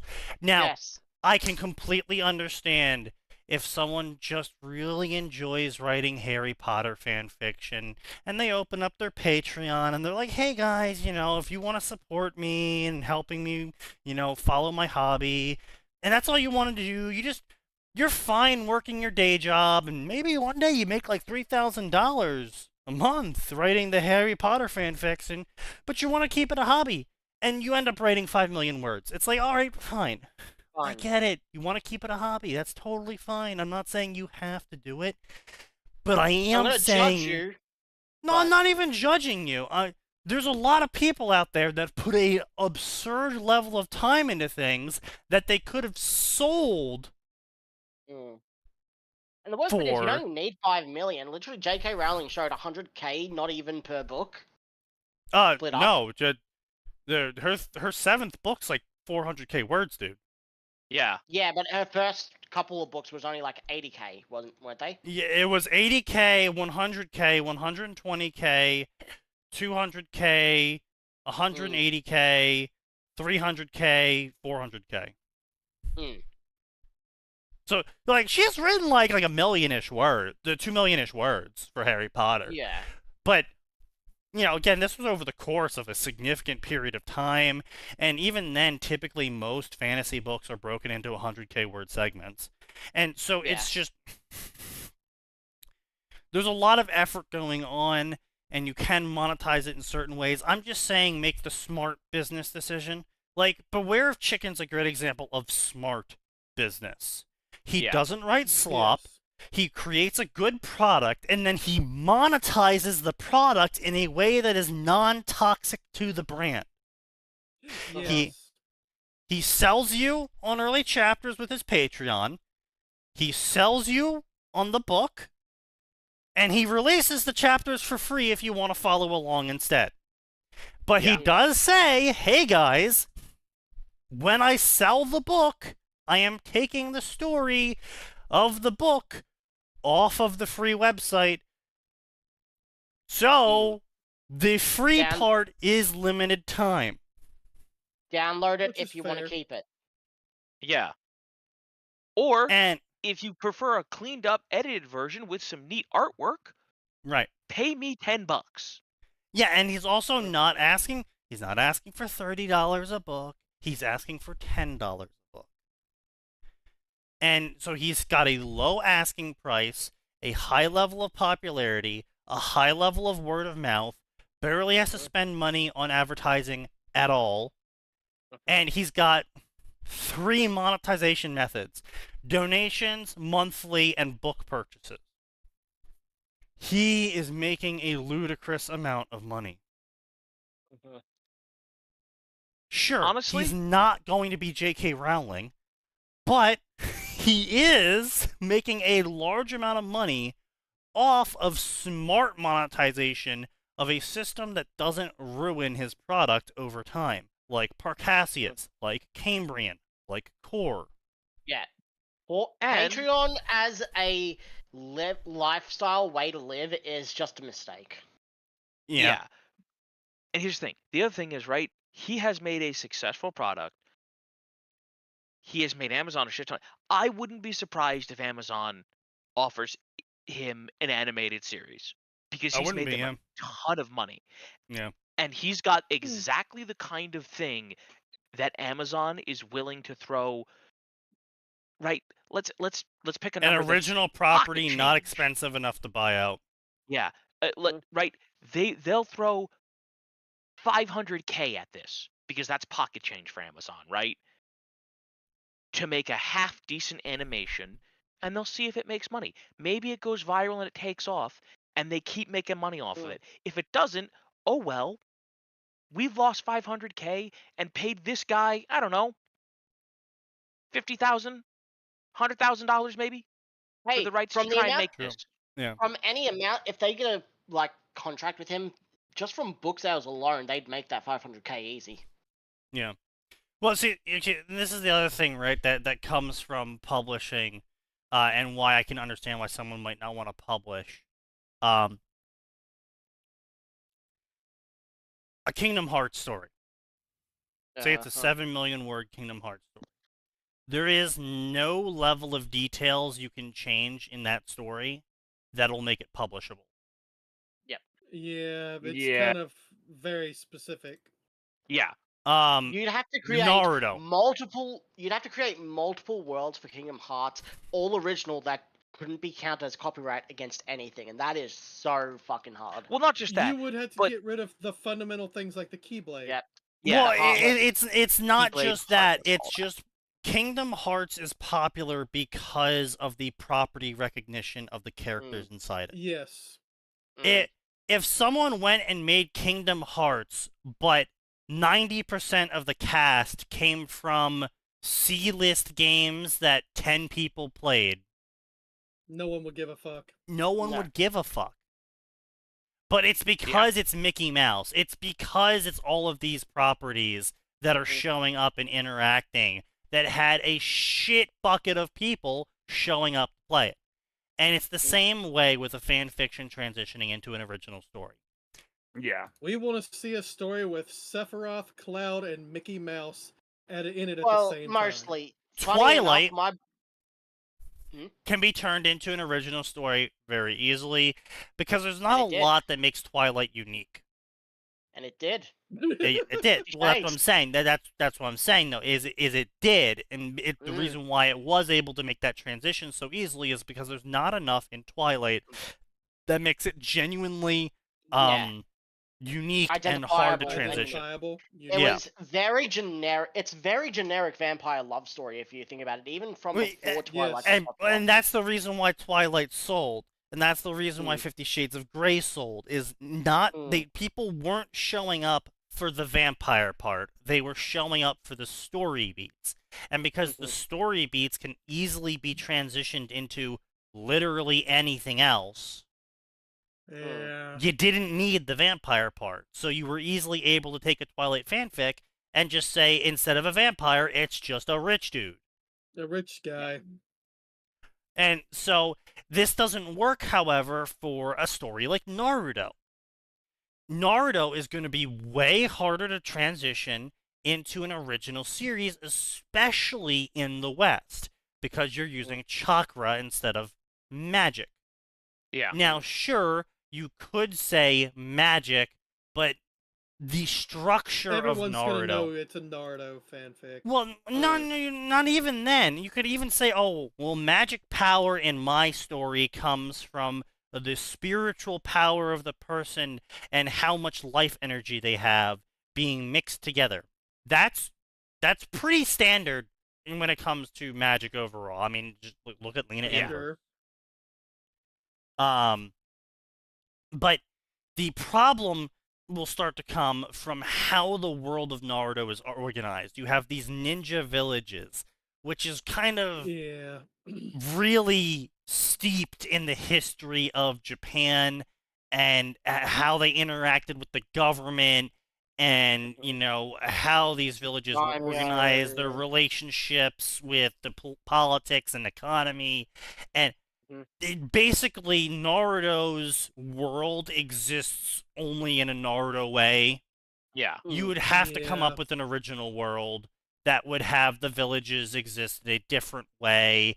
And even then, if you just swapped out all the names of it, it doesn't work as a non-Japanese property because the in the Japanese West, would no one really Because it gives lacks a the shit. Japanese culture.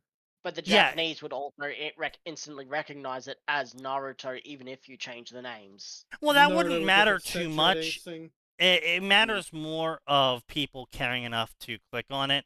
If you it doesn't sell in the West. Naruto sells in the West because it's Japanese themed, Japanese stuff happening in magical Japanese land, and that's enough to make people in the West click. But if you're like, yeah, this is Japanese stuff happening in non-magical Japan land with this Western magic system that looks awfully a lot like chakra, and they have the demon beasts who are sealed into people, and everyone's just gonna be like, bro, come on. Bro, you made a Yeah. bad Naruto copy. Bro, Now, this is you can Naruto still fanfic. write What a are you doing? story where you have magic chakra and, like I said, spiritual and life energy mixing together to cast spells. Sure, you can still have them be mercenaries. Sure, you can still even have the demon beasts, which are the amalgamated, corrupt spiritual essence of, you know, fucking battlefields or something. Sure, they can even be sealed into people. Sure. But it can't have all of the Japanese themes. It can't have the Japanese structure, not unless it's written in a Japanese style with distinctly Japanese theming. And the Japanese are really only the ones that can do that. I mean, maybe if you were a Japanese historian, you could sort of understand the culture enough to write something like that. But if you're a Japanese historian, what are you doing writing Western stories for Westerners with a Japanese theme? Like, I feel like that's kind of like a real big sidetrack of your career. So it's a lot less. Away. You're revealing your power level. Yeah, it's a lot less easy to translate. On the flip side, Harry Potter is fairly easy to translate again.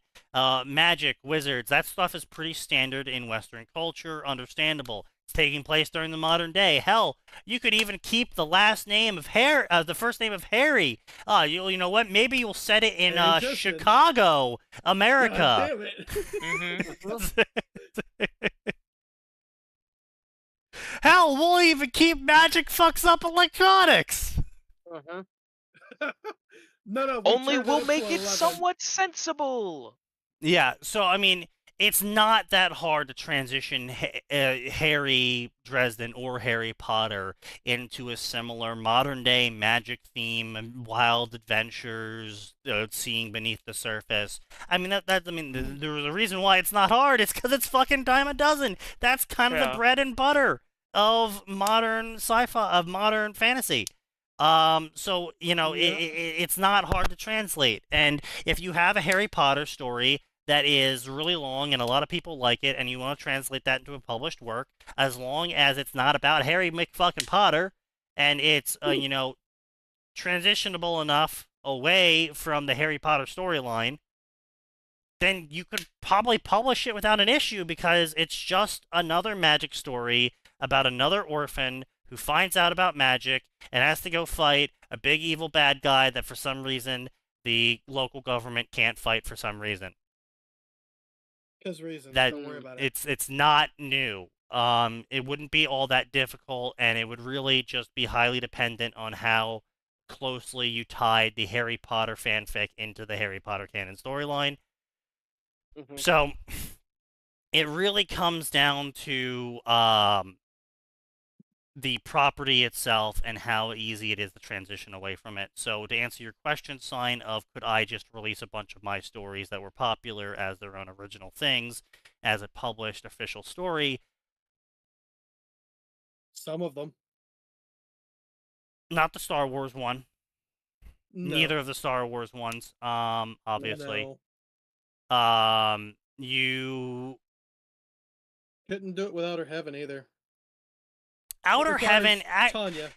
Outer Heaven's kind of a mixed case because if you get rid of the lot of the theme, if you get rid of a lot of the situational Tanya stuff in terms of the magic that Tanya is using to become Dr. Manhattan, and you keep the idea of veteran soldier from World War II, semi-magical world, possibly question mark, and or undiscovered sci-fi Clark Tech question mark, decides he's going to flee the end of World War II on the losing side and go to Brazil / South America in general, and then try and rebuild a place for his community in that location. And maybe they get up to hijinks with the military, and they have to, they have to fight to make their home, and they Metal Gear Solid it up a little bit. Made Metal Gear. Well, yeah, sure. You also could have made a Tom Clancy story out of that. It already exists as a theme in the West, so you don't have to put too much effort into making people interested in such a story. You just have to remove the Tanya bits. Obviously the guy's troops probably aren't going to start a religion around him. No. That sort of stuff. The reason why they're able to find out. Yeah, the magical stuff that they make, you don't even need to keep magic. You could make it, they were in Brazil, and they were, like, drilling for a well or trying to lay foundations, and they uncovered some fucking new alloy metal chemical thing that some of the scientists were fucking about with, and they were like, holy shit, this makes steel 100 times stronger, and we can build the Metal Gear now. Or you could keep the magic and do that, but just change things around. Yeah, like I said, it's not too hard to transition Outer Heaven. You just have to drop certain things, like the main character can be a woman. It only works in Tanya because of Tanya. No, you could have a woman as the second adjutant. Command, adjutant. Yeah, have somebody like Tanya replace Visha, where she's super hyper competent, ultra nationalist, haha, funny misunderstandings kind of thing, but it's not the main character. Yeah, so it would take a little bit of finagling, but a majority of the story as it currently is could be transitioned into an official published story that has no that has heavy inspiration but no clear blatant yoinking. Zuko is another story that you couldn't transpose the characters or setting or a sequence of events, but you can transpose the theming and story beats. Young take a lot of work. Not really. You'd have to make the world, but young Prince grows disillusioned with his family, goes out on a spiritual journey, encounters local tribes, and archaeological ruins, educating him on subjects that his nation had wanted to forget instead of promote. He visits other nations and learns about their history instead, getting entangled in a political web as he tries to keep the secret of his heritage from the various notables of the various nations. Inevitably fails, picks up a companion from each nation as he learns, and goes on this spiritual journey, becoming more powerful, eventually culminating in various character arcs, such as the naive princess who only wants to help people, realizing that if you let evil prosper, even by simply showing them mercy, then they will simply repay mercy with more evil. You have to throw away the harem, though. I mean, You wouldn't even have to do that. you wouldn't have to throw No. away the harem, but you would have to do the classic fantasy story bait of what girl will he go with in the end, because he is only going to go with one girl in the end, but it's not going to be one of the Japanese moments of, oh, I can't pick which one because I'll hurt the rest. It's going to be a more Western situation of he is traveling with them not as a romantic partner initially, but due to their travels and the events they shared together, he does start to see all of them romantic light. And then he eventually, as his journey ends and he is no longer a nomad, he must return to civilization, and he realizes that part of that return is going to be picking one of them to stay with him. And he realizes that it will hurt the rest. And now you can make it be a blowout, you can make it be a acceptance, and that doesn't really matter in the end, but it does matter to the audience that you pick it before you actually get to that point in writing it. Alternately, as we've seen historically has happened a few times, you could just say, fuck it, no, I'll take them all, and go the Genghis Khan route. Yes, but that you've doesn't gotta make for a good Western story. It kind of does, kind of doesn't. I mean, it just depends. There's a lot of modern harem stuff where they Not would in go Western. that. Not in Yeah, Western. in Western. No, name 3. It's most. Name 3. All right, fair. Yeah, exactly. You might see it in Western stories that are trying to emulate Eastern stories, but because I mean, you got to keep in mind that Western storytelling has had about 2,000 years of Christian influence, morals and influence, and yeah. well, I mean, Vikings. You realize the Vikings were all about having one wife as well, right? One wife, but raping their way across the entire everything. Right, but one wife in the end. Yes, also true. Yeah. Sign, the only Western stuff that does harems is literally just fanfiction. Oh, hang on.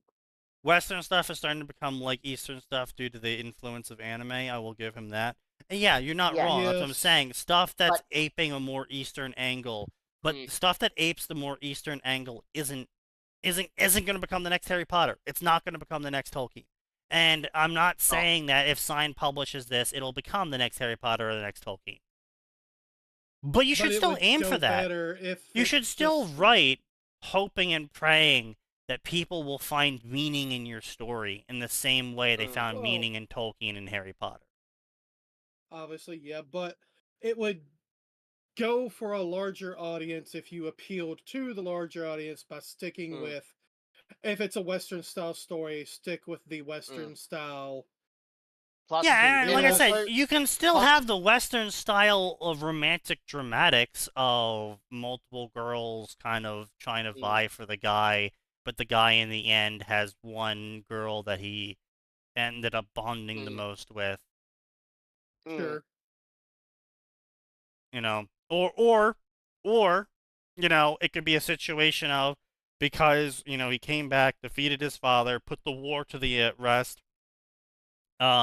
he has to pick the girl that, not the one that he loves, but the one that will offer people the most stability, because it's time to stop being a boy chasing his emotions, and it's time to start being a man. Yeah, and be a man. You can make it a Titanic tragedy as well. You can make it a Titanic tragedy where later on in his deathbed or something, he talks about the one that you were. That's girl. That's womanism. That is a womanism. Yeah. No, Yeah. what you would I was going to do say the is romance, have the one-on-one romance is more for women though than men. No, what you would do was instead have the unrequited love where it's obvious the girl he really loves and who loves him sticks around. She's there for him the entire time, but he's visibly with the one he had to pick for the country. Well, I mean, alternatively, that is another option, is that the character that he truly wanted to get with ends up dying, and her dying wish is him being happy, and then so he's like, all right, ends up picking the girl that solves the most problems, I guess, is the best way to put it in terms of the narrative. Yeah. What did I come back to? Sign wants to make, I was telling Sign how he could turn Zuko by ripping the story beats out and putting a more Western theming to it into an original story. And Sign wanted to turn that into a harem anime, and I told Sign he's fucking retarded and that won't sell for the West. Yep. Yeah. Our comeback for him saying, "Oh, there's plenty of Western examples of it," was name 3. Kaz's comeback was name 3. He did not name 1. He could not name them. I just don't want to name my reading list. Oh, well, yeah, well, your reading list isn't exactly selling Harry Potter numbers, isn't it? Fine, there's a writing channel right there. There is a channel you could write them into right there. You don't have to say it out loud. Now, like I said, here's the thing, right? Not everyone's going to become Harry Potter, obviously. We don't have 100 Harry Potters, we have 1 Harry Potter. Not everyone's a Tolkien, obviously. We don't have 100 Tolkiens, we have 1 Tolkien. But breakthroughs can happen. They have to happen. They happen because things change. The importance of morals change, the importance of lessons change, the struggles the main character go through are different. Yes, they're the same each generation. Each generation thinks they go through different struggles than the next one or the previous one, but they're the same struggles. It's just a different lens of the struggle. And sometimes there are new struggles because things sometimes do change radically. The introduction of the computer, for example, was a radical change that it does not have a historical similarity for everyone else to remember lessons by. So, but that doesn't mean just because the computer exists and our generation as millennials, we went through different struggles than boomers did, doesn't mean we still can't learn lessons from Hercules. Yeah. But this guy made over $1 million, the Michael Scott Earls. Yeah. He's got 11 products, all selling at around $17. Are they harem stories? Yes. Okay. And that's 11 series. I'm starting to see why possibly. Yes, I am aware. I have not read that particular one. I am honestly impressed he is getting recommended by New York Times. That's honestly the most shocking. With covers like these, the most shocking part is that New York Times is acknowledging him. Yeah. Now, to be fair, the one for Star I don't find that Justice shocking. It is the New York Times. With the tiger head, that's actually, he's not like that full time. That's only some kind of in the setting. I think it's some genetic modification. You change like this for combat, and then change back to normal because you can only keep it up for a few minutes, kind of thing. So we have Space Knight, we have Tamer, King of Dinosaurs, Dragon Slayer, and Death Ship. That's blatantly just a crisis suit. That is blatantly just a crisis suit. Yes, there is more. There is more down. No, I understand there's more now. I'm just going over a general look and feel of these. I'm seeing a mix of sci-fi fantasy there. I'm seeing a mix of sci-fi fantasy there. That one's clearly a mix of modern day and fantasy.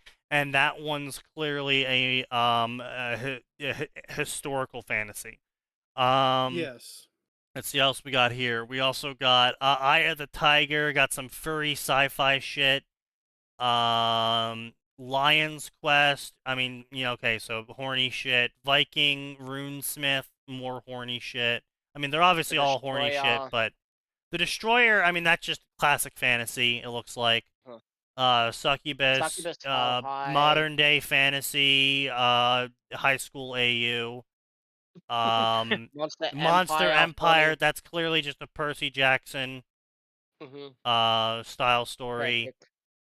Okay, so Dragon Slayer, I was right. Dragon Slayer is just straight up modern day meets fantasy.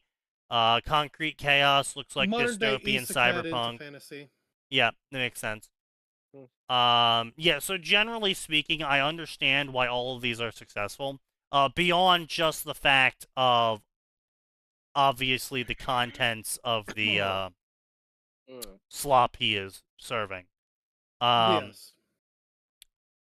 But I like none of these are Harry Potter.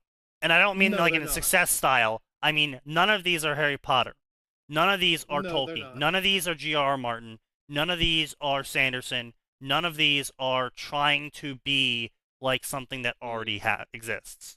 They're True. all trying to be a new blend of things we already know to get people to click on them. Yes. And another But key he is victory making for a him. lot of Oh, money. well, the other, that's what I'm saying. This is the second reason he's making a lot of money. So there's two parts to selling a book. Part one is making it interesting. Part two is the cost of the book. Now, back in the day, going to Barnes & Noble, you were running up about $15, $25, would you say, Atin? Yeah. Per book. For a hardcover. No. And there are some I think paperbacks it's that were $12 expensive. for a paperback. No. No. No. Paperback's probably 15. Yeah, When the paperback's fuck like were you 15. paying that? The late Barnes & Noble 2000s? experience. Yeah, I was gonna say. Oh, the prices went way up. Yes. Yes, no that happens. shit. But that's what I'm saying, though, 'Cause- is this guy is selling his latest book is $10. The middle of the road books and the earlier books are $5 or free. And that is where he is winning. Because he is offering the first book for free. This is what I'm saying. Smart business. Smart business. He is Yes, offering offer you the one for first book for free, and that is getting people hooked into it. And then they finish the first book, they go, that was fun. And then they look and see that there is 9 more books, and they go, oh, well, that one's just $5. So they read that one. And they're interested to see what happens next. So they've bought the next one. The rest of them. Yeah, by the time they're done, they've just spent $45, $50, $55 on them all. And now there's 10 more series from him that they could read. Hey, I like this author. He does things that I kind of like. Even if it's not the new Harry Potter, it's good shit. So, fuck it. I'll buy the next series. Exactly. Exactly. All the first books in all these 10 other series are all also free. That's what I'm saying. Is that he is making the entrance cost $0, which is great for when you have content to offer people. It's terrible when you have 3 books and your first one's free. Absolutely terrible business strategy. But if you have 70 books and your first 7 are free, that is a great value add to many people's minds. Yeah. In fact, if you like the guy's stuff just enough, but you don't really care for any of his series, you could just go, I'm going to go read 7 books for free. Yeah. And then you might and then you might tell your friend about it, and then maybe he goes and reads the free book, and he's the one that goes, oh, wow, I want to read more of his stuff, and, before he knows it, he spent $500, he's telling his friends about the author. And that's when this is the smart business strategy here, is that the cost to entrance is free, the cost to continue is low, and he has a large swath of content that covers a broad range of themes with generally the same mental line from the author. So none of these books look to be a deviation from the author's direct style, which means that if you enjoy one of the books for the author's style, you'll enjoy the rest of them. But if you enjoy this book because it's in the author's style, but you only enjoy fantasy, well, he's got 3 other series that are just fantasy. He's got 4 other series that are fantasy brought into X time period. He's got this series that's this, blah, blah, blah.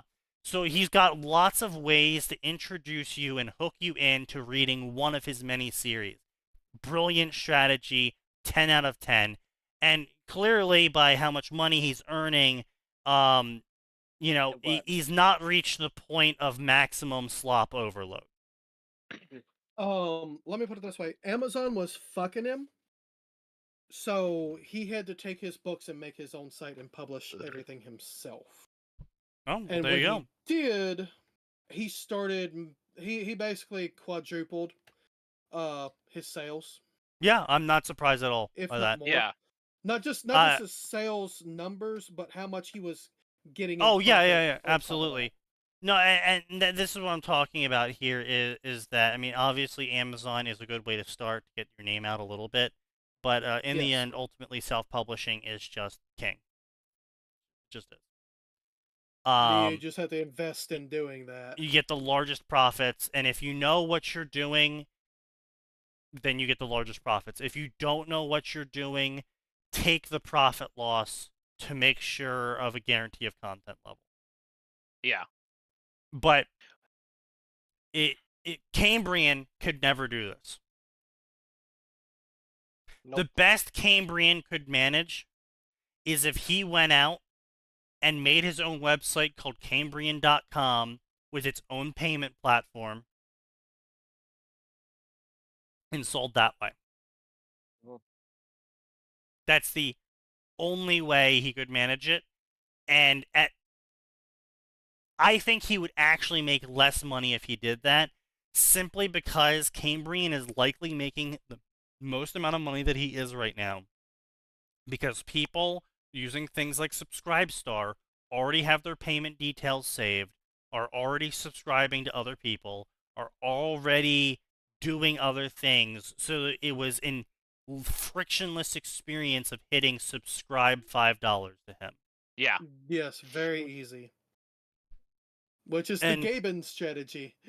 Yeah, and if Cambrian made his own website, not only would they have to put their details in, I know a lot of people who were like, oh, I want to buy this thing. Oh, only this website's selling it. Oh, they want me to put my credit card in.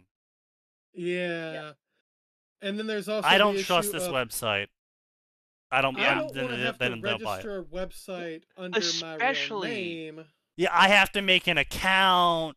I have to remember another password. I don't want to give this website my information. What's it going to show up as on my card? Right, exactly. Also, as the author or the publisher in this case, I have to buy a domain. I have to buy the equipment to host it. I have to do all that shit. That's hosting a domain name on it. Hosting a domain these days is it's not very expensive. Free. Only if you know what you're doing. No, but even then, you can pay something like, right, if all you're doing is serving books, right? You don't need anything crazy. You can let Amazon Web Services or Google Web Services take care of you. It depends on your books. Yes. Basically, so if it's a Cambrian story, Cambrian would have to find a web provider that is unlikely to pull his content due to moral or ethical or legal guidelines instructed by a payment provider like Visa. The reason why companies like Subscribestar can even exist is because they found a payment provider that deals in pornography, which means that when the time came for people to try and attack them for selling pornography on their website, the payment provider was like, we don't care. Yeah. They're like, bro, we handle payments for Pornhub. Why would we care? Yeah. Cambrian's trying to branch into long-form stories. He's trying to re-solidify the flop. Best of luck to him. And I think Cambrian is a smart enough individual that I think he sees the writing on the wall that I've been saying, in that the slop will only go so far for so long, and he is trying to get ahead of it, where he doesn't want to try and solidify his slop into long-form content while he's declining as an author. Yeah. Because that's a terrible combo, is decline as an author and also at the same time change your user base and the content you output. Yeah. But yeah, anyway, so yeah, this Royal Road guy, he's talking about milking his stories. I don't have a problem with milking your story, but just do it intelligently. You put out good content. You are a storyteller, not a fucking milk maker.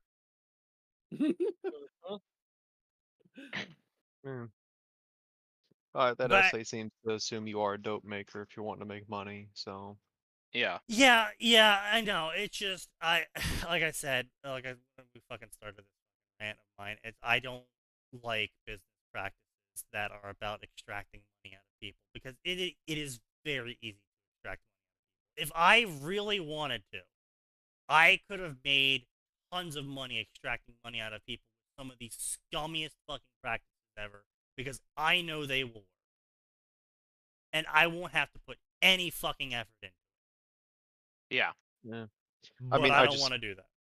I just really appreciate the absolute extremes of the spectrum that Phoenix linked by first linking that essay and then linking a rant from a completely different author who apparently is also a top-lit RPG story writer. There's no schedule. The chapter wasn't late. Fuck you. I think now we all realize we are pretty I wrote much this done. for myself. This chapter no longer has that title. Did Jake now officially being outside? It's a long ride, fair share of bumps along the way. It's made me realize it's time to clarify some things, especially as we have quite a lot of newer patrons, who people maybe have just forgotten. Let me make it clear. I don't give a fuck about your opinion on my story. Woo! Yeah, exactly. Yeah. Yeah, I read it for myself. I don't care what you want. I don't have a schedule. This comes out when it comes out. And this is what I'm saying, though, is the indie developer versus the slop content creator. The slop content creator has to bend to every whim of the slop consumer, or else they will stop consuming their slop. And the thing is that a slop creator is easily replaceable. You stop making the slop they want, they'll just find a different slop outlet. Quality will always triumph when it comes to writing. Quality will always triumph. Despite what people might have opinions of Harry Potter, G.R.R. Martin, there is a level of quality to them. Compared to, well, this. And so, Primal Hunter is my story. Fuck you guys. I'm not going to do anything with these people. I mean, hey, fucking Tanya Outer Heaven, Tanya Star Wars is now 330. The sign consistently tells people to fuck off in his comments. Yeah. Yeah. I still want your comments. I still want feedback. I'm grateful to everyone who points out errors, but I'm not going to change anything because you disliked it. What I especially don't like is that people who are complaining to complain. This chapter was boring. It's so dragged out. Authors prolonging art for money. Bad chapter. These are not helpful. Fuck off with that shit. I'll make you fuck off. You think I drag things out for money? How the hell does that work? Do you think the story will just end after Nevermore? There's so much more I want to write. There's so much more content I don't think I could ever run out. Let me clarify, I don't even need Patreon. Turns out that having a book do well on Amazon can earn you a lot of money. No. Fair. Yeah. Is Sneaky going in and out and going robotic for anyone or just me? Yeah, he is. I probably bumped it out of my face again. Can you hear me fine again? Yeah. Yeah. Yeah, okay. It was enough to get the gist of it, which was the summary of what the guy was saying, which is Unfortunately, what it is that my mic is directional, and if I bump it out of the way with my hand, I end up getting caught in the noise canceling trap because it doesn't recognize my voice as the direct sound anymore. So yeah. Yeah, you're outside that one little arc. Yeah, I was 1 degree off, therefore, robot. Which, I mean, in fairness, is testament to the quality of the product. From that alone, I have made 7 figures a year. Exactly. Hope he's investing. And look, it's a hobby for him. He's enjoying writing it, and he's gonna write the chapters as they come out because that's it. And he's made 7 figures off it. And this is what I'm fucking talking about. You don't need to turn it into a fucking milk factory. Yeah. Just enjoy what you're writing and keep doing it. Like, I would be fascinated to do like an interview with Casual Farmer and be like, when did you realize that you could make money off of this, and did it change the way you were creating the story content in any way? Because I'm pretty sure the answer to that would be, shit, man, that was after I'd written book 2, and people were like, do you have a Patreon? Yeah, I was about to say, he literally did say in his author's notes when he started realizing he could make money off of it, because he's like, this is like the 100th person who's DM'd me about paying me for this story to read more of it. I opened up a Patreon. I now have people saying they want to buy it as a published book, so I guess I'm publishing it. Yeah. My primary reason for keeping a Patreon is to force myself to stick to a writing schedule because I genuinely enjoy interacting with people who like the story. I find all the discussions interesting and I love reading them, but a bunch of complaining assholes can't help but make this interaction less pleasant and turns the comment section into shit. In the wise words of Michael Jordan, stop it, get some help. Yeah. Yeah, there's a lot of people out there that fucking poor sign. Poor sign. He was he posted a review, and you probably saw it, Atin, of the guy who could not separate what Sign said as an author, and what the character was saying in the story. Oh, he updated. He tried to go back and say, "Oh, you think I can't separate it?" Blah blah blah. Basically, trying to deny everything I called him out on. I'm not stupid. You're stupid. Who you calling Pinhead? Yeah. True. But yeah, no, it's just it's very frustrating, to deal with. It's very frustrating to deal with. But anyway, I would say we've had quite a number of people for Undying Scarab say that. That's true. I would say on a unrelated, like semi-related note, I literally sent a message today to Sign. It was like, man, I love seeing new chapters of the thing posted on Royal Road, because that means I get to just pop over and see what people are saying, because it's a pretty easy place to interact with the comments. And I just go, holy cow, the amount of stupid people in your comments. And I'm like, how in the fuck do you deal with that? Like, I sent him that today, right, Sign? Yes. That's amazing. No, Phoenix, it's actually worse than you can't separate art from the artist. Sign's main character in story said, I barely know anything about Avatar except for the general macro scale painting of it and some memes. And Sign, as an author, in the author's note, was like, yeah, no, guys, like, I know everything about Avatar. I've seen all of Avatar. I'm not going to be talking about these parts of Avatar because I don't like them. They're not being included. And the fucking reviewer was like, oh, see? In the story, you said you know nothing, so one of you is lying. And it's just like, that's a character. I'm sorry. He thought he was at that door with 2 guards, huh? Yeah. Yes. That's it's a real interesting interpretation of the story there. Yeah, no, we had a lot of people with Undying Scarab who were like, well, why doesn't Taylor just go to the Alliance and explain everything? First off, Sure. first off, why would she? She has problems with authority by the end of Golden Morning. Second, who's gonna welcome her in? Yeah, exactly. No, And then we had people know- being like, well, that's not how magic works. Author, you don't know how magic works. And we're just like, this is how Taylor is interpreting the information she gets from physical study. We know how it works. She is making assumptions. You know, I can only hope that these complaints occur after you had a point of view switch to a Warcraft character who's like, yeah, you know, that's a really weird way to do the magic because it's supposed to do this, not that. Oh no, we've had moments where like a Warcraft character would just be like, holy fucking shit. You just used more mana to make pants than some mages will ever use in their entire lifespan. There was also Tonkale. Good. Yeah. I'm glad that you had it explicitly spelled out. I can't wait for her to In meet your Jaina right. Proudmoore and for Jaina to just weep at this girl's inefficiency. Why are you doing it this way? Who taught you?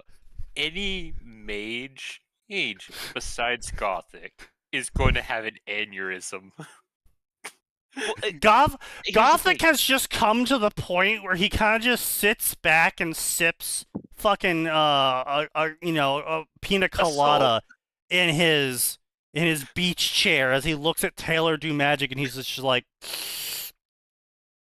"Yep, Yeah, she's okay. doing it again." That's magic. That is certainly one way of doing magic. That's my apprentice. He's even straight up told her that he's just learning by watching her do things to get new ideas, and then he has to go make his own spells because he can't do anything that she does. Yep. That's fair. That makes sense. Rips open Deathgate. How the fuck? Fuck you, that's why. I love that he's I mean, fuck you, reverse that's how. engineering the result. Yeah. It's Well, I like, mean, oh, okay, it's so you yeah. did it like It's this, like so I he could do knows it it's like that. possible now, so he just has to figure out how to do it now that he knows it's possible. He's that kind of character that you really hope isn't overly ambitious, because once they start realizing He that if is they just think about the solution a little bit, it's like, oh, I don't even need to see you do this now. I've already come up with 3 different ways to do it. he entirely motivated by just gaining more knowledge. Yeah, He he's turned down lichdom yeah. just because that's Oh, a dead end. Yeah. alright. Yeah. Okay, Bro saw Mhm. Lichdom and was like, nah, too weak. he's that scary motherfucker that in something where, like, I ended up in another world with my smartphone, and its only restriction is it can't call the real world. He's stealing that and just going through the entire human history of physics. It's even better because he just straight up with Taylor will just walk up and be like, so, siege of a city, but it's surrounded by really large walls. And then he'll just start, like, picking things from Taylor's mind as she remembers, like, the siege of Troy and shit. And he'll be like, oh, okay. Big. And then he just walks away. Yeah. He walks away and then pulls that off at Warm Rest. Oh. No, like, it wasn't even a case of like discussing with her. He'll just start throwing words and topics at her, see what she thinks about, and be like, "Oh, so that's how you can do it." Okay. Yeah, because he's reading her soul's memories, essentially. Oh. Yeah. Oh, so he gets to have an entire conversation before she even opens her mouth. That's Yeah. Yeah. great. Yeah. Gothic get a And treat. that's why World of Warcraft: Wrath of Lich King went from we're gonna go fight the Lich King to oh god, zombie dragons. Oh my god, the the earth is cracking open and horrors are pouring out. Why is it getting worse? Why is it getting worse? I mean, to be fair, can always get that's worse. a fair chunk of Warcraft. That's just I mean, you aren't wrong. However, the horrors pouring out this time are a thing. not great. Yeah. Okay. Also, it's going to counterpoint. get worse in patch 1, 2, and 3. Counterpoint. Counterpoint. Sylvanas was allowed to live. They deserve Yeah, it. and she's about to make that everyone's problem. Yes. She always does. She always does. I know. That's why we're going with this path of Taylor's going to be really close to killing Kel'Thuzad, and Sylvanas is going to show up thinking that she's empowering Kel'Thuzad because, well, she's holding him over a giant well of immense arcane blood magic. And Sylvanas is like, I gotta stop this ritual, and stops Taylor from killing KT. And then KT teleports away. And then Yogg-Saron eats the ritual. And then makes it Grizzly Hill's problem. And Taylor's just gonna be like, I almost killed him. You fucking moron! He was gonna die! For good! And then a giant void nuke goes off in Grizzly Hills, and Sylvanas just gets to sit down and shut the fuck up.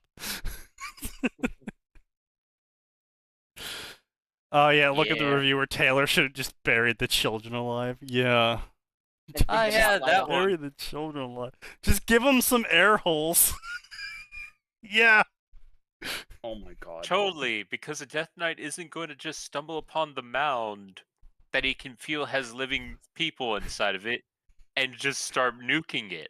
Yeah, definitely not. Yeah, we're definitely just gonna bury these children here and no one's gonna find them. Nope. Flawless. Anyway, so before we close out for the night, let's actually get this story done. Oh, let's...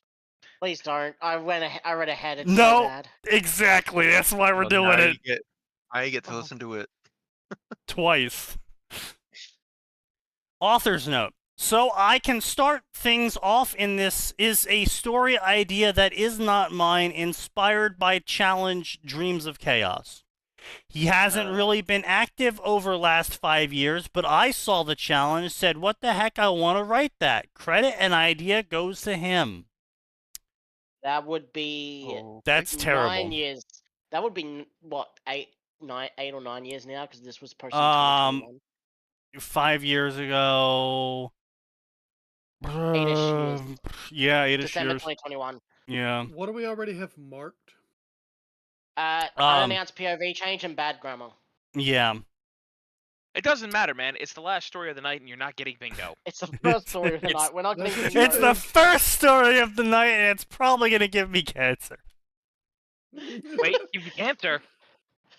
Sign L. I will give everyone sign L just because it's funny. Yay! I don't even have that one. Another sign L. Another sign L. You can't mark the sign L. We've been over this. Damn it. Another fantastic sign L. Riser welcomes all of you to his momentous occasion. 'Tis not often two devil families are joined in unholy matrimony. I hate you already, author. Wow. This is going off strong. Unholy marriage is, I mean, marriage in general is just... Unholy. Nah. Well, no, that's marriage has turned into... Quite literally, a marriage in government general institution. is holy. So if you're like, oh, this is an unholy marriage, then you're marrying them specifically to spite God, which... There would only be one type. Author knows nothing? I mean, it would only be an unholy marriage if it was quite literally an angel and a devil. Like, that's literally the only way for a marriage to be unholy. Yeah. Check the chat. You shouldn't. I mean, I guess. Specifically because it goes against the teachings of the Bible. I mean, thus it would be unholy. Yes. It's literally blasphemy. Okay, hang on a second. But for the religion of marriage to Christ occur, does not have an exclusive claim on holy matrimony. Like, you think that in the DXD world? No, but the Christian Western understanding of the English word of marriage, or the romantic, if you're going to use the greater Latinization, word of marriage, is distinctly inherited from the Christian understanding of marriage. Yes. You would use different languages for different words that equivocate to marriage under different religions of different regions of the world, but they are similar in understanding, not the same as the understanding of marriage under God in the Christian Bible. And they are explicitly having a Western-style marriage, which makes it a mockery of the Christian marriage intentionally. So... Which, and in this case, as Sign, I guess, is also supposedly Sign. So yeah, it'd be angel and devil, or what Sign said, being the two examples of unholy marriage, because it would explicitly be a marriage for the sole purpose of mocking the idea of marriage. I mean, there's also the third. I'm in a very okay. Go. That is a thing that has been done in real life. People have married their cars before as well, but I don't think the rest of the world wants it to count. Yeah, this was a woman in Britain. Yes, I'm aware. I think specifically in that instance, you can't. Theoretically, you can't even call it marriage. Yes, you couldn't even call it marriage since the other party can't consent. But if they go through with the ceremony anyway, doesn't that pervert the very nature of the ceremony? That's true. Making it a blasphemous you know what? of the ceremony. I'll give that one to you. Yeah, I'll give that one to you. Yeah. So I mean, yeah. So anyway, point being though is if it just because it's two devils, it wouldn't be an unholy marriage. It would. No. It would still just be a marriage, as recognized by the Christian religion. If you were marrying a man and a woman with the purpose of creating children and tying their families together.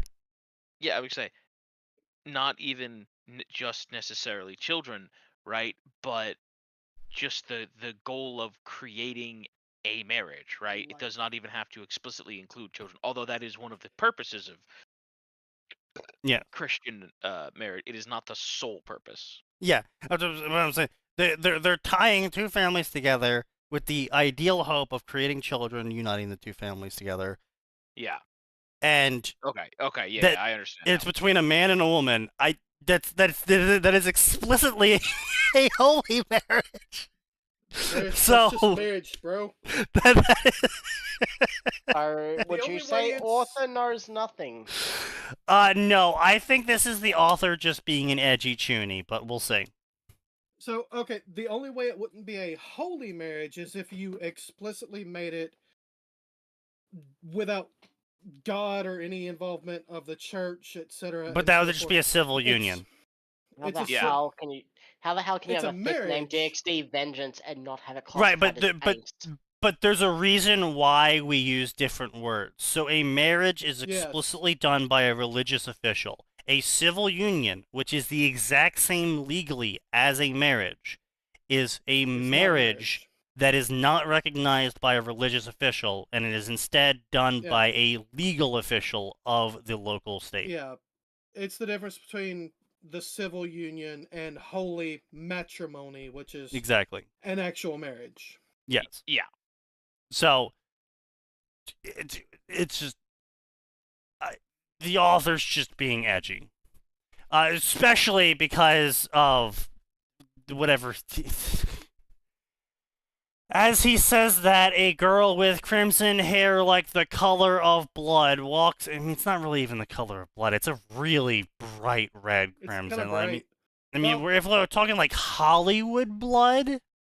Well, no. Real blood does get that color if it's freshly oxygenated. Very rarely. No, blood darkens when it's oxygenated. No, blood lightens. Blood darkens when it's coming out of the has not been oxygenated. No, when blood solidifies, when blood oxygenates, it rusts, which turns the blood darker. No, that's when blood begins to congeal after it's been out a while. That's not oxygenated fresh from the lungs where it's bright red. Sign, I nicked a scab I had earlier and I was bleeding. It was not bright as Rias's hair. Not it was quite, no. Kind of dark. Like, yeah. Okay, yeah, going back and looking at her actual pictures, her hair is a little too bright for that. Yeah. Her hair is effectively neon red.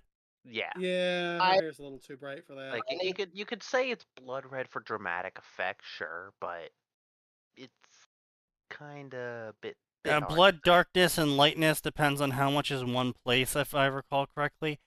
I mean, sort of. I mean, yes, if you dab a blood cut, a cut that created blood, yes, it will stain the paper towel or other object in a brighter color than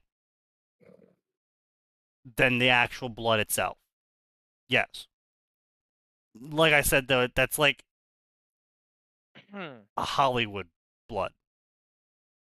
I just need to ask, Sign, how did you not know what Rias looks like when you've written a fic about Runeus? Don't worry about it. I know what she looks like. I couldn't remember the exact fucking shade of her hair. Fucking neon red. I didn't remember it being that bright. Yeah. Yeah, it's like I thought it was a little darker. Like, if you asked me to describe Ruby, I'd just think like what, right? Just generic red anime hair. No, it's a little bit brighter. It's like neon red. Yeah, this ain't your average redhead anime. We neon like, up honest, in here. When I was thinking of Rias, I was thinking like a dark ruby red, not bright red off the top of my head. I think people be taking the early 2000s and animeification literally. It reminds me of when in Familiar Zero, where Luis had pink hair in the anime, when in reality it was blonde hair. Yeah. Well. I remember it being pink in the official. Yeah, the original design was a lot darker. I remember in the light novel being displayed as pinkish as well. Yeah. In the light novel, they explicitly list it as strawberry blonde. Yeah, I was about to say it was probably listed as strawberry blonde. But in all the art, it's done as pink. How do you get pink out of strawberry? Because anime.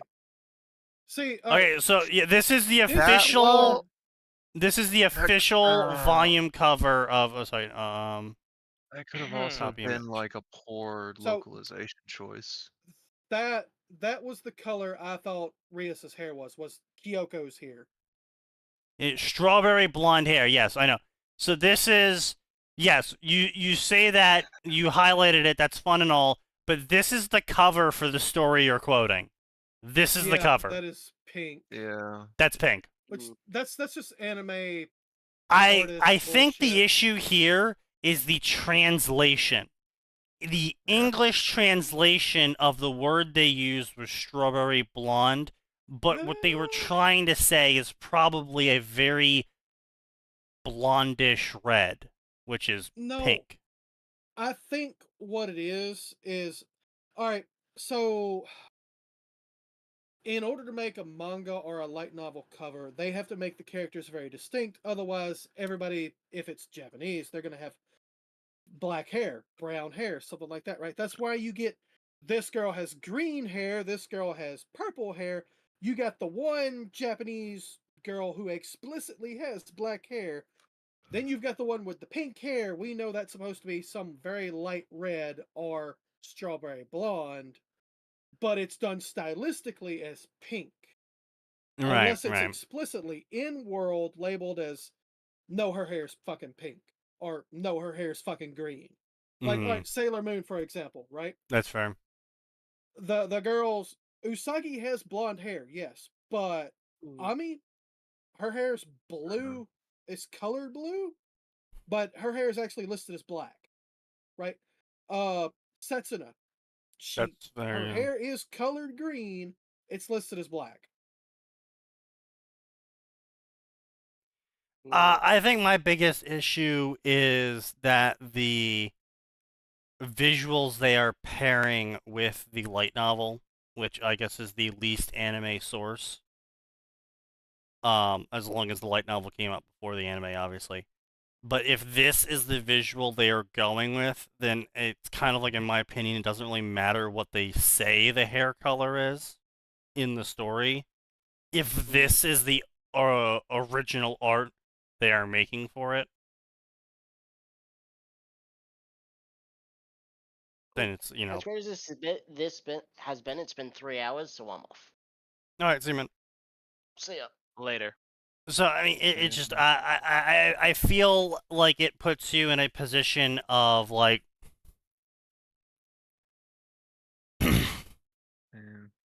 It's sort of like the equivalent of like you take a guy in the story and it's like, oh yeah, he was very unkempt and wiry, and then you make the fucking cover art with him having a very neatly trimmed beard and he looks like fucking a linebacker. Steven Stallone. Yeah. Okay. Yeah, that's fair. It's kind of deceptive. Yeah, you can say that he's, unkempt and scruffy and wiry all you want, but if the only picture that you, the author, approved of producing for him is like him being this hyper jacked, clean cut dude, it's like, you're the one that made the art author.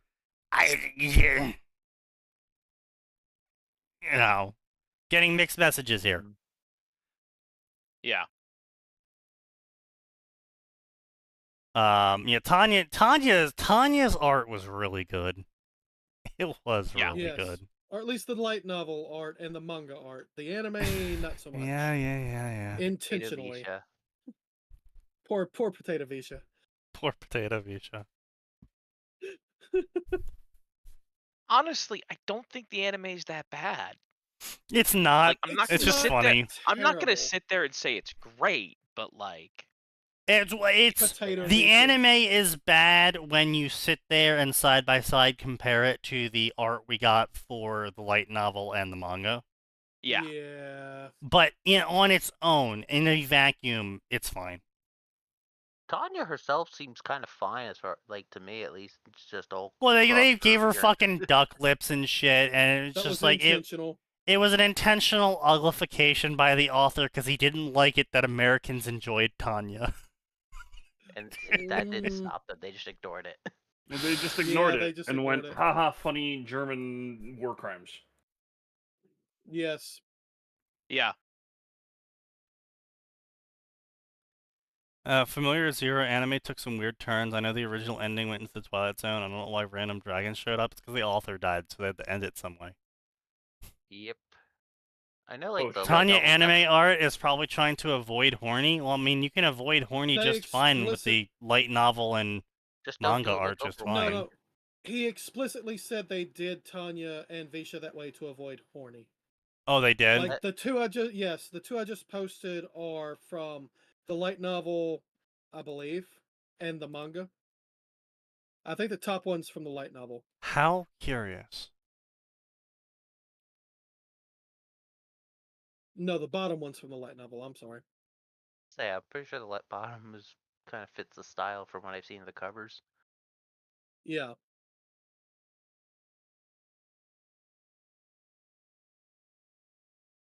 There's now 5 different damn continuities of Tanya anyway. If you include Isekai Quartet. Oh yeah, it's true. It is 5 now. I don't think only retards probably count that one. Yeah, well, Which is probably too many people. Yeah, I was gonna say, that's not Percentage really of the population under yeah. 100 IQ. She is wearing pure white wedding dress that shows off her very large chest. The look is completed with see-through veil atop her head. Look on her face said she wanted to be anywhere else but here. It was special day in Devil Society, celebration of joining of two houses. It was engagement party celebrating union of Rias heiress to Aus Gremory and Riser heir to Aus Phoenix. Joining that Rias was very much against. She had challenged Riser to battle between both of their peerage known as rating game. Author can't even bother fucking spelling that correctly. A competition between devil houses to rate and test how strong individual peerages were. The prize for this competition had been her freedom from the marriage. But to nobody's surprise, she had lost. Rias had gone in knowing she was at disadvantage as she didn't have a full 16 pieces. Yes, that's why you were at a disadvantage, Rias. Riser, on the other hand, was able to overwhelm her with sheer numbers, but not before she had at least managed to take out, like, half of his peerage or something. There is Riser bride now, lust in his eyes clearly apparent as his gaze moves up and down her voluptuous curves. Hold on. Okay. I must say you look exceptionally lovely, my dear Rias. 'Tis such a wonderful sight to see you. Save it, Riser. I may be your bride now, but my heart will never belong. Riser, release her now. A girl with bright auburn hair and bright purple eyes barges into room. Let Rias go. I challenge you to a duel for the freedom of Rias. The girl now barging in was the pawn of Rias, a girl named Irana, who was the wielder of the legendary sacred gear known as Boosted Gear. Yes, of course. Irana, who was just for some reason still in Japan. Yeah, she didn't go to the church for some reason. Don't worry about it. It's okay. She replaced Issei. It's fine. Okay. Ha ha ha ha ha ha ha ha ha ha ha. Red Dragon Empress has returned. Does she wish to face Riser again? As much as Riser would enjoy teaching Red Dragon Empress a lesson, he no longer has any interest in fighting Pawn of Rias. Riser will, however, appoint a champion to fight in his stead. Riser turns to a boy no older than, for some reason, capitalized 17. Isn't this just a fucking remake of what happened canonically? Yes. Except, without Issei on their team. And then Issei showed up! And then Issei showed up and won. No, I'm saying right now, Issei shows up. Oh, right now Issei showed up. Right now, Issei is showing up.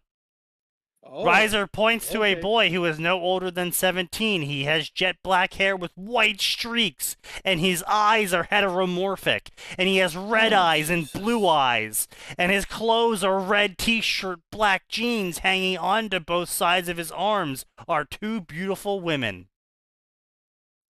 The one on his right has long black hair, split bang, most of her face covered by mask, but her gold cat-like eyes are clearly visible. She has white Chinese dress that is cut extremely low, showing off much cleavage. The dress is also cut extremely high, showing off much leg. But one of her most notable features are cat-like ears protruding from top of her head. The girl on his left has snow white hair and bright azure blue eyes, Kuroka. Seems to be darker shade of blue in center rather than black. That's right, her eyes are so blue, her pupils are also blue.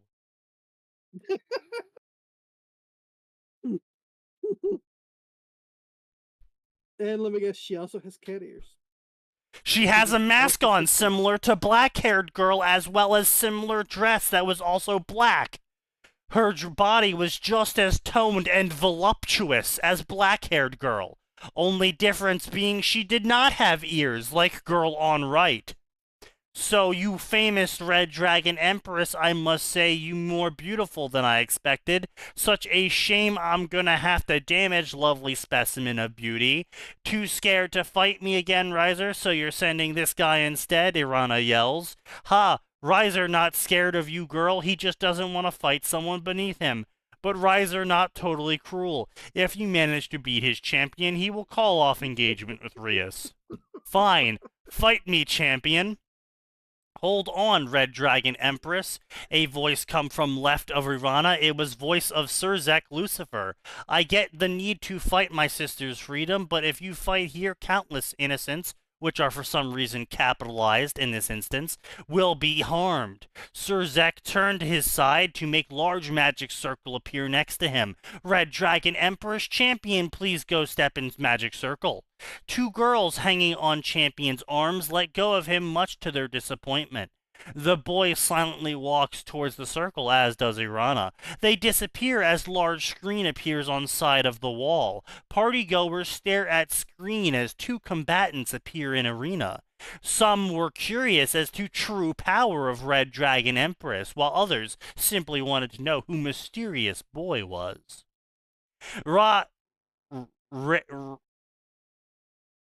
You can do it, Sneaky. I believe in you. Reyes. Really? Reyes. Yeah, he's not wrong. As well as her peerage, which consisted of one Akeno Hinebjima, Kiba Yuto Koneko Tojo, whereas the one only pawn of their peerage fights mysterious boy.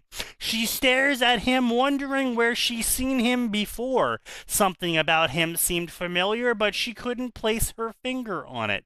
Her only hope was that Irana could manage to beat him and gain freedom for her. Meanwhile, in Arena, Riser champions stare down Irana. Is saving Gremory Heiress really worth it, Red Dragon Empress? Yes, she saved me when I was attacked by fallen angel named Donasik, who tried to kill me for power I have. I grew up in church believing all devils were evil, but Rias showed me otherwise. By enslaving me in my afterlife and preventing me from going to heaven. Right, yep. Yes. Stop thinking about it. Not all devils are evil. This one stopped me from going to heaven. This one Hold stopped on me a from going second. to my eternal Oh wait, hang on. reward. Genuine question about D&D. You don't get a choice when an evil piece is put on you, right? No, you don't.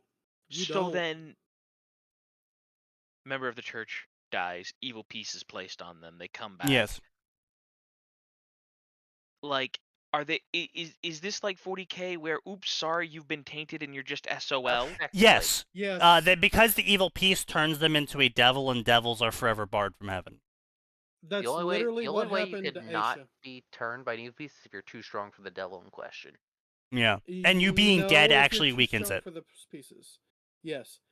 Yeah, that's literally what happened to Asia. Wow. She died when they tried to pull out her sacred gear. So Issei says, fuck it, just resurrect her, please. Rias is like, okay, sure. I don't have her consent, but you're saying do it, so I'll fucking do it. She gave her consent retroactively. It was fine. She was okay with not dying and going to her eternal reward as a, loyal servant of heaven. Yeah. Yep. Yeah. It definitely wasn't her feelings of horniness and lust towards the one person that showed her kindness in her life being amplified by her now devil physiology. Certainly not that. No, of course not. But yeah, anyway, so, yeah, so Rias is a really nice person for preventing someone from going to heaven. And I'm gonna pay her back with my life by helping her gain her freedom. The freedom that she denied you. Yep. I mean, to be fair, she might not even be thinking clearly anymore, depending on when the piece was put on her, so... True. A red gauntlet with large green jewel in the middle appears on her right hand as she charges at him. He stands there unmoving as her gauntlet-covered hand makes contact, cleaving the boy in two. This shocks Irana as she hadn't expected it. That was surprisingly easy, Irana says, staring at two bloody halves of boy lying on ground. Think again, Red Dragon Empress. Did you really think it would be that easy? What you seeing is simple illusion spell. Irana is suddenly struck in back by bolt of lightning. She quickly recovers from sudden jolt as she turns to see him hovering 50 feet in the air. She sprouts her own devil wings and takes the sky, charging at her opponent once again. Boy simply yawns. Is this only move in your repertoire? I would have hoped that host of the Red Dragon would be more of a challenge. As she makes contact with him, a look of astonishment appears on her face. How did this not harm you? Because your punches are weak. No, they should have harmed you because of this, she says, revealing a cross hanging from her claws. Ah, I must applaud you, Red Dragon Empress. That is well thought out plan you have. It would probably have worked if I was ordinary devil. But you see, I am a super special devil. The boy yawns before the girl with long white hair, black dress from the party appears in front of him. Red Dragon Empress meets Shimo, my familiar. Of course. Shimo starts to grow as she becomes engulfed in veil of wind and snow. When veil finally disappears, in her place, giant white eastern dragon. Shimo, finish her off. I'm done fighting. With pleasure, master. The sky over the arena goes dark as clouds form over the arena. Loud thunder booms as snow and hail starts falling from the clouds, but hail was size of baseballs. The hail falls down as Irana tries to dodge, but it is too fast for her to dodge completely. She does as best as she can, until one of the large hail pieces finally hits her on head, knocking her out. What? No. She's a devil. There's only two. What? I'm so There's only confused two on what's outcomes. happening. See, the worst part is that they're implying that while she's being hit by the hail, she's being hit everywhere but her head, and the first piece of hail that hits her head knocks her out. Yep. I am so confused as to what the fuck is happening. I wouldn't think about it too much. I stopped paying attention to Well, thinking, oh, it's a okay, minor so fight. basically Wait, what minor? happened is the mysterious boy used the move U-turn and baton passed out to the dragon, who was a ice dragon type, and she set up the arena using her ability called Hailstorm, and that apparently was enough to one-hit KO Arana. Apparently. It's a better fucking explanation than any other one that can probably happen. Not really sure how that works, but again, she's a devil. If it's just ice, if it hits her, it's gonna do one of two things: shatter and do fuck all, or it's gonna punch through and kill her. It's not gonna knock her out. There's no middle ground there. Devil. I mean, again. no, I mean, it could impact her skull, rattle her around, give her a concussion, and fall to the ground. I mean, it doesn't need to shatter. I mean, sometimes you just have two objects that negate the momentum of one of them, and nothing really happens beyond that besides a lot of organic damage. I mean, it's just, it's not like these fucking hail balls are, like, unstoppable, and, you know, they must travel to the ground in the arc they fell from. Also, how is she having problems dodging them? They're falling. They're not being propelled. Well, I mean, it's like dodging rain, you know? Apparently there's so much hail that she's capable of both dodging them and not being hit. Hit her head before the end. And not being hit in the head until now. Yeah, you know, it's just... If you got hit with a bucket full of hail, baseball-sized hail in the head, yes, okay, yeah, you're going down. Yeah, Even but if like you're the not first unconscious, one? you're going down.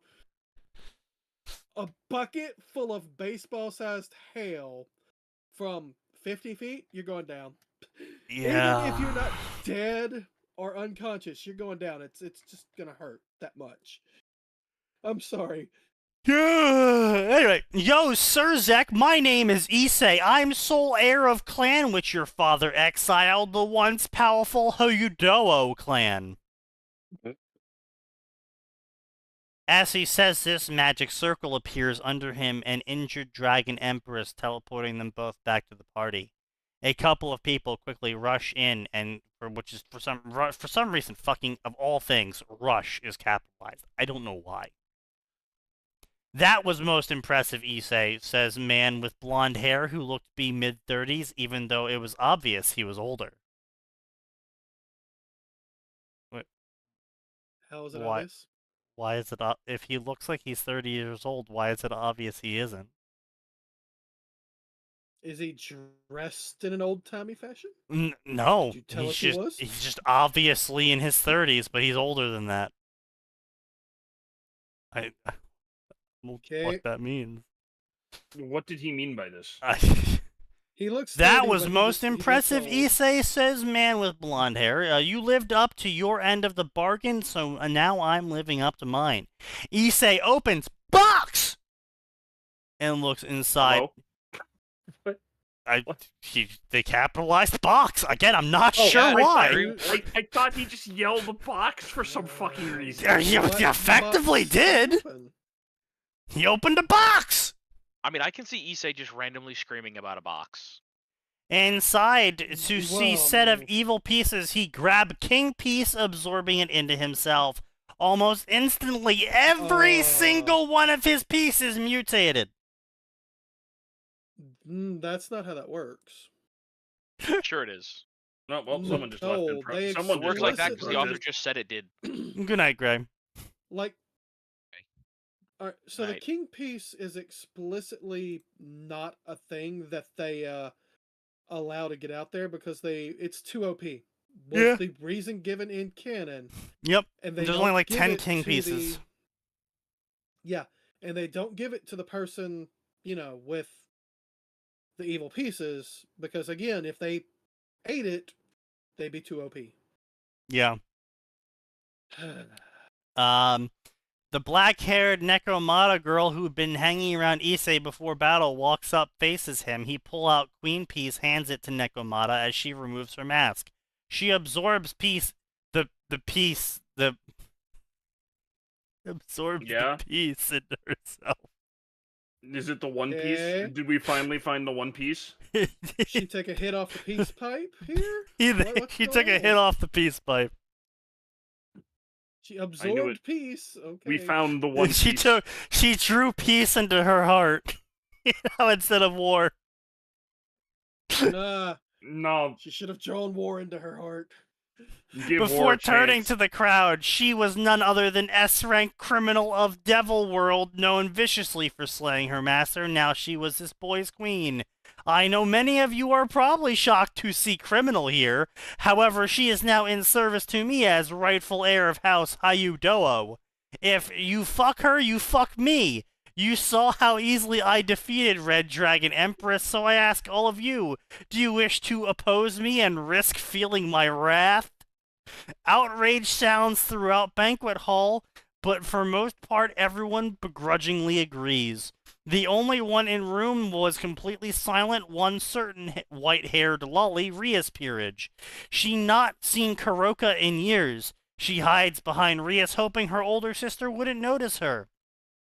House Phoenix fully supports Hoyudowo clan head choice, making Kuroka his queen, says Lord Phoenix.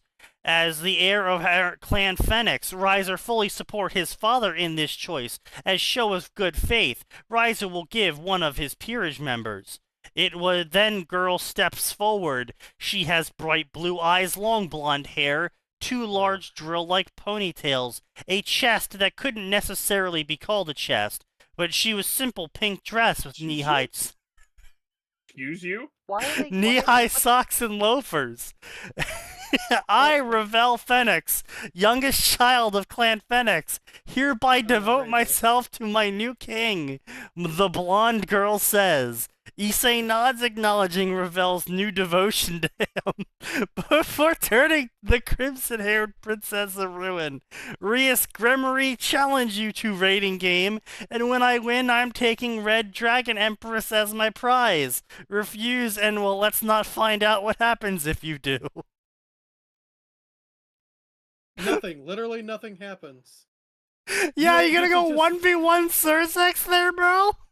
Right? That's not fucking happening. Like, have you forgotten who the fuck this is and who her brother is? Oh god, this is so bad. Stand. Hey, what's that bullshit? Come on. God damn it, Aura.